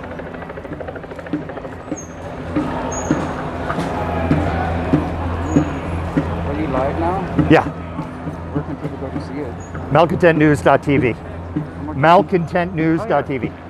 I'll tweet that out. Okay. So that's where we're at right now.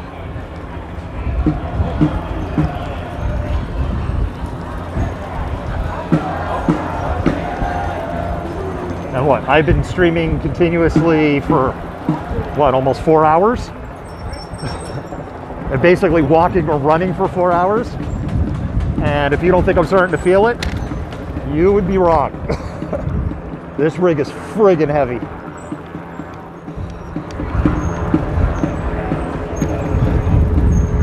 There were several of us chatting last night based on how this event was promoted. Not the event we're originally covering, but the event we're at now. And based on kind of lack of chatter, most of us didn't expect there'd be direct action during the day.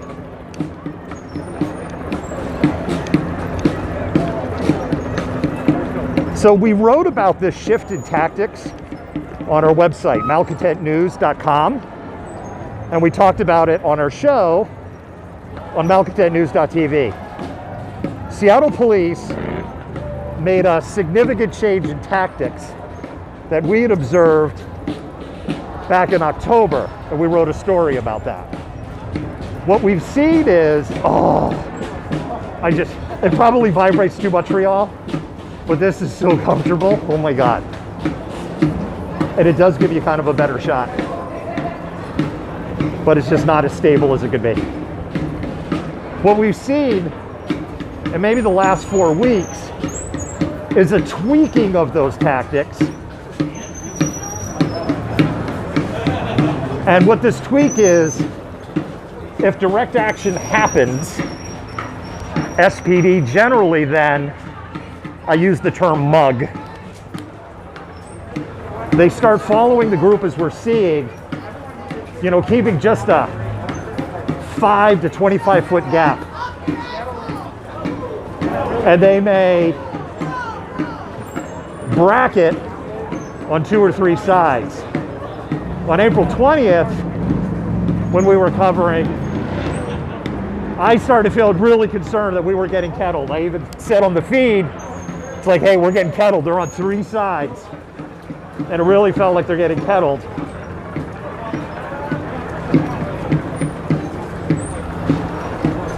And that wasn't the case. SPD really hasn't used kettling as a tactic. They used it in CHOP in a large scale way.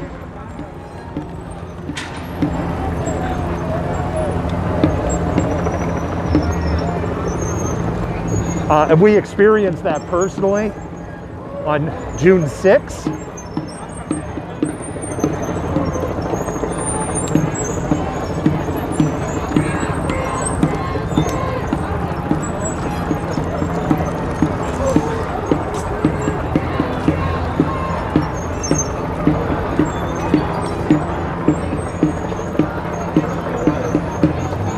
The thing that's interesting to me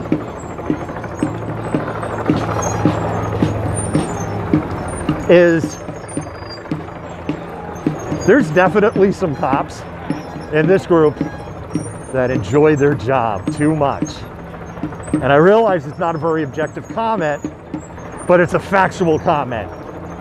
And those faces of those officers start to stand out at me. And there's about 3 of them that there's about 3 of this group that I immediately recognize as like, yeah, that's one that likes their job a little too much. If they have to get a little use of forcey.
All right, we're now by Denny Park.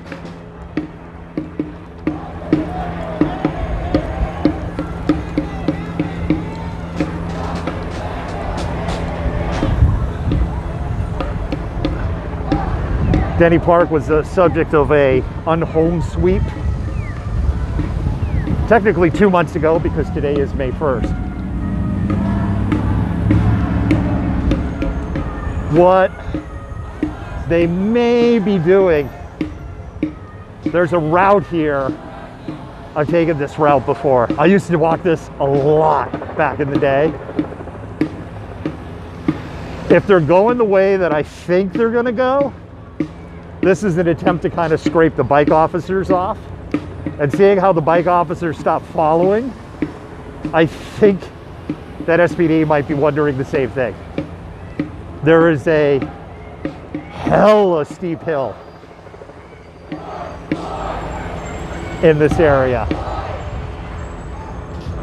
Now what we'll do, because the bike officers have created more of a gap, we're gonna give the group of protesters more of a gap. I do have a question though. What was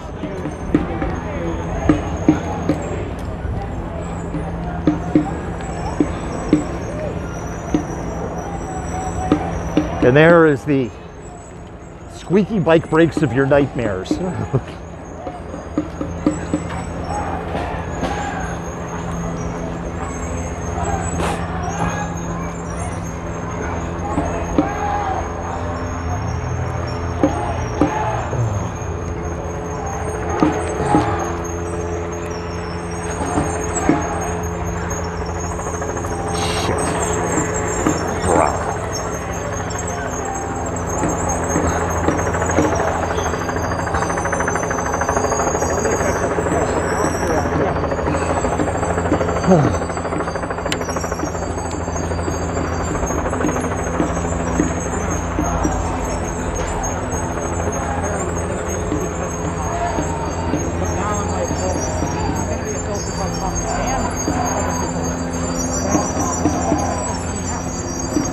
Exactly.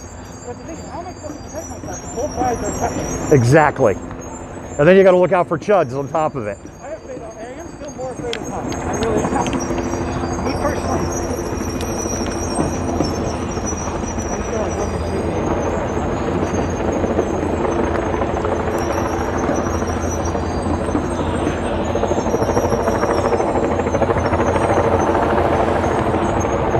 What I'm wondering, there's a really, really steep hill if you walk this way, and they'll use that here to essentially scrape the bike cops off.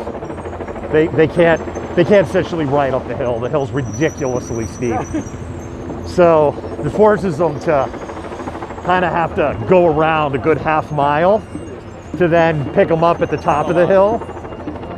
But then they have about 3 or 4 different ways they can go. And I've seen them do this before. So I don't know why. I don't know if the cops are hanging back because they're wanting to see, are they going to do this hill? And then they're just going to ride around? Or they just feel like tactically, okay, we're not going to mug them right now. So we'll see what happens.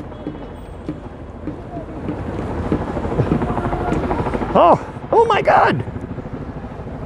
It's pupper vision. Hello there, puppers. Free the dogs. Just not into the street. Maybe you should actually just stay there, little dog. Yeah, that's what this is, this hill. This hill is a bitch. I've been going for 4 hours, actually may tap out. I'm thinking. Those within the group that are walking in the oncoming traffic, you're creating a public safety hazard. Also, you must be warned that you're approaching the crest of the hill. The vehicle may not be able to see you, which could create an injury to somebody within this group that we do not want to happen. Again, we are respecting your right to free speech. We want to injure you ourselves. You are creating a public safety hazard and a danger as you approach the crest of this hill on May Way. where a vehicle that is traveling 35 miles an hour might not see you and you could be seriously injured. We ask that you get into the eastbound lanes only and continue to march. Yeah, so the one or two things that'll happen, they could be hanging back because they want to essentially pedal up this hill hard. That's exactly what I said. For you that's trying to block it, you're going to get hit by a car. Do not block westbound traffic.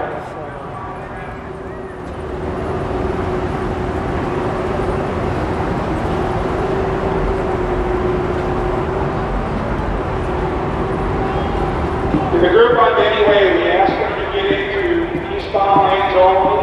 You are creating a public safety hazard for yourself and the people in the vehicles.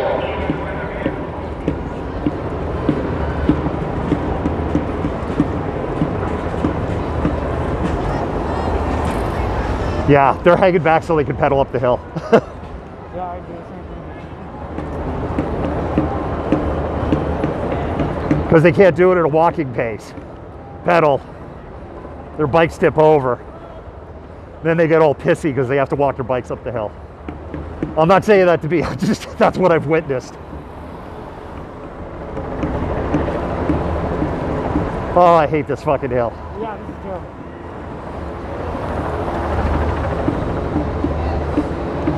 And again, the march on Anyway, we ask that you get in eastbound lanes only.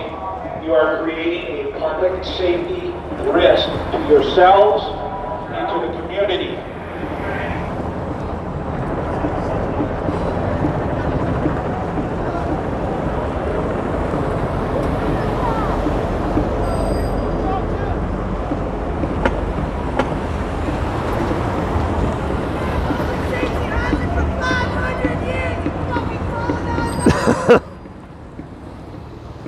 Woo! That's a workout.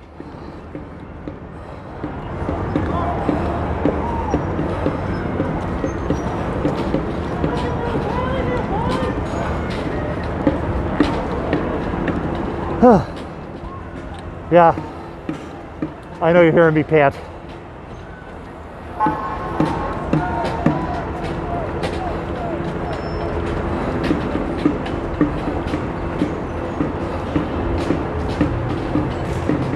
That hill is gnarly.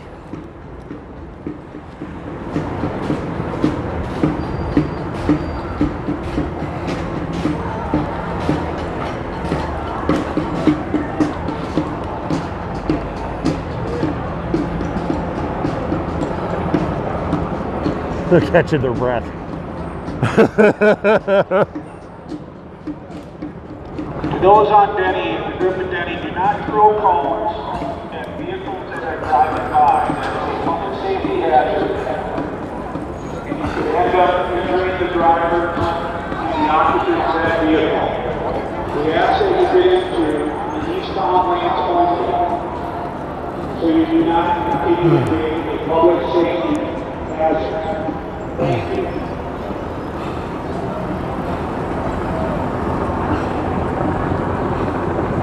And here's the Seattle Police creating a public safety hazard, driving westbound in the eastbound lanes.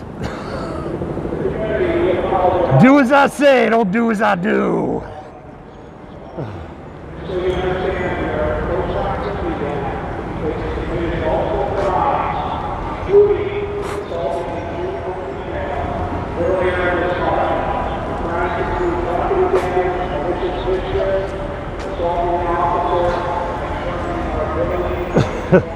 You can't make this shit up.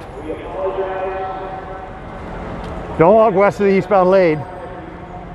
But we're going to be where there's no protesters, driving west of the eastbound lane, over the crest of a hill where we can't be seen. Can't make this shit up.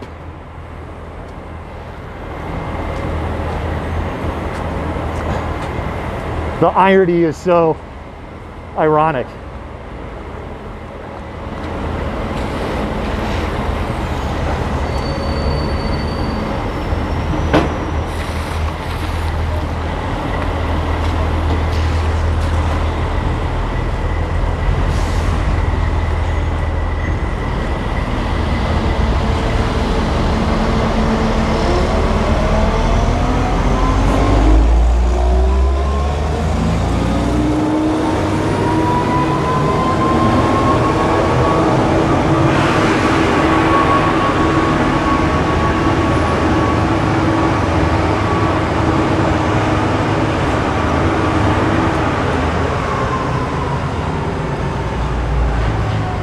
We're trying to catch up.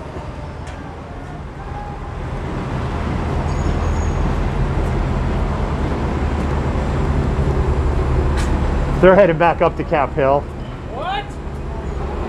Yes. So we're probably going to break off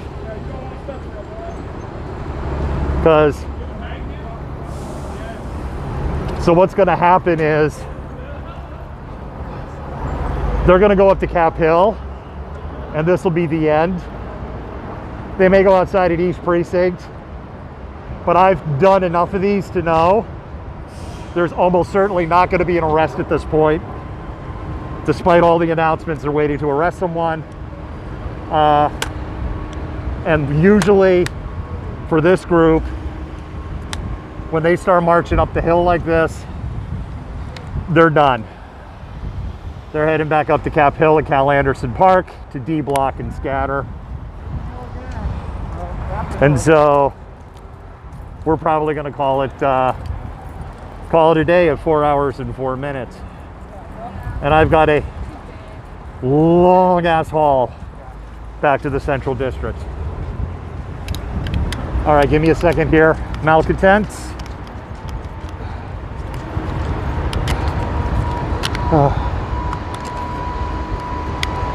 Give me 1 second here. We'll flip around the TikTok camera first. We'll flip around the other camera second. There we go. All right, so just so people know what's going on. Man, this thing giving me a problem today. Give me a second. Phil, look over here. Hi TikTok, how you doing? Phil, look over here. Hi there, Facebook, Twitch, YouTube, and Twitter. So that's why you'll see me going like this. Let's do a summary here and call it good. Oh, wait a minute.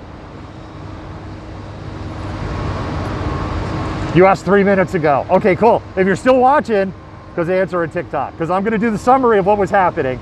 So at least you can hear what's happening, and then if you want, you can go back and watch the stream. Today started covering the International Workers' Day March that was going on as part of May Day. That march started in the Central District. Central District is a historically black district because of redlining laws and the history within Seattle. And they marched to Westlake, and then from Westlake to the federal courthouse.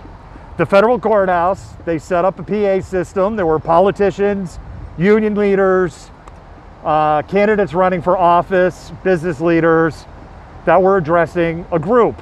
They marched a lot. And so the group had dwindled down a little bit simply because it was a very, very long march. When people were listening to these speakers, while we were covering that, I was getting information that there was a large group of bicycle officers that were heading into downtown Seattle. And I was like, okay. And so while I was streaming these speeches going on, I have my head essentially on a swivel, kind of looking behind, looking up, trying to croon and looking for police lights, or what you'll see in the distance is they actually kind of look like black bloc protesters in the distance, but they're bike cops because they're all in black. And then we can start hearing LRAD announcements in the background. They're getting closer and closer. LRAD's a really loud directed sound device if you don't know what LRAD is. And if you do, I'm not trying to be patronizing. Forgive my neurodivergency.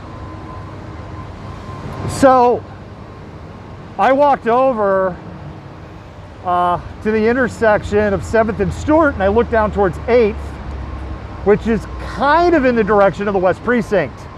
And when I was looking down there, I didn't see anything, but then I caught a jump van. I call them a jump van. If you go back to the earlier stream, there's some officers in the jump van talking to me about my camera setup.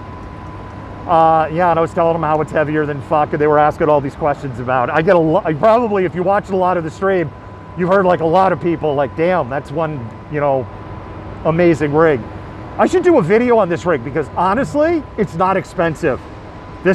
My whole, like the cameras, yes, minus that, the whole stabilizing system I use, and I stopped using it for about the last 30 minutes because my shoulders were just killing me. But the whole stabilizing system I use and the rest that I'm using right now, not expensive and a super versatile system. Seriously should do like a, hey, this is how you can set something up video. Anyway, as I followed the jump van on the stream and on my real camera, that's when I saw groups of black. There was an individual streaming for Converge who was very upset because they were being accosted by a woman. We have that on camera. That woman said something to me. I have expressed on my streams and in the studio my strong opinion on skinny white women showing up at Black Lives Matter protests. Black Lives Matter protests, skinny white women, and have a certain, I don't know, Karenism to them. I hate to put it that way. And if you don't behave that way, I'm not talking about you, so don't get upset at me. So anyway, we started following that group. That group then marched down to the same intersection that the other group that we were originally following that was doing the speeches. That group packed up and left because there's a thing, Omari Salisbury, famous streamer, great journalist, Converge, who we're partners with. He had a thing called the Funky Scale, and he gave me permission to use it on his stream. I would always started like, apologies to Omari, I'm going to use your Funky Scale. Things went from like a 1 to a 5, and 5 is like, it could get spicy. It's like it's the right, it could tip. Past 5, things are getting spicy. 5, it just went like from 1 to 5 like that. The other group left. The group in block kind of held that intersection for a few minutes. There was a standoff with the bike officers and jump vans in general, and then that group marched. We followed that group for an extended period of time got a little chippy with the Seattle Police Department because they were being pretty bullshit with my ability to operate as a member of the press. You're not real press. Yeah, we're real press. We're part of the Google News Network. We're talking to the Associated Press, right? Literally, like in talks with the Associated. Yeah, we're press. Get over yourselves. Anyway, they've started heading up the hill, and we called good. What's interesting is I can hear LRAD and I can see lights, and I tapped out too soon. I don't know if you can see, way up there.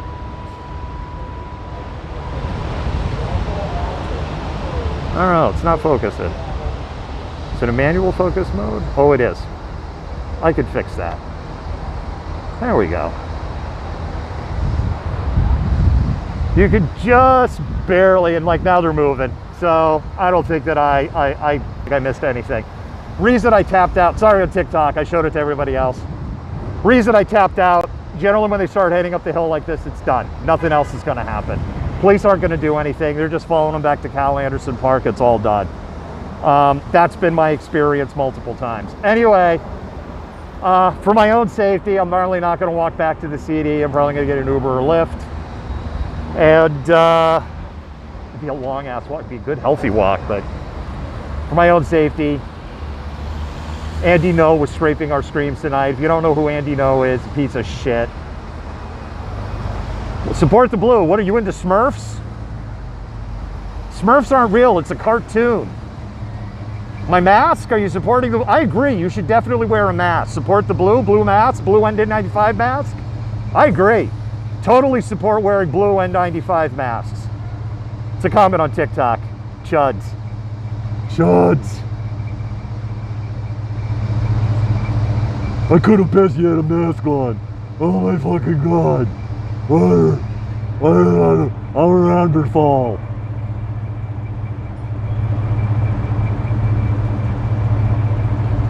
You're a rancher, huh? Go back to fucking your farm animals. Oh my god, did he really just say that on the air?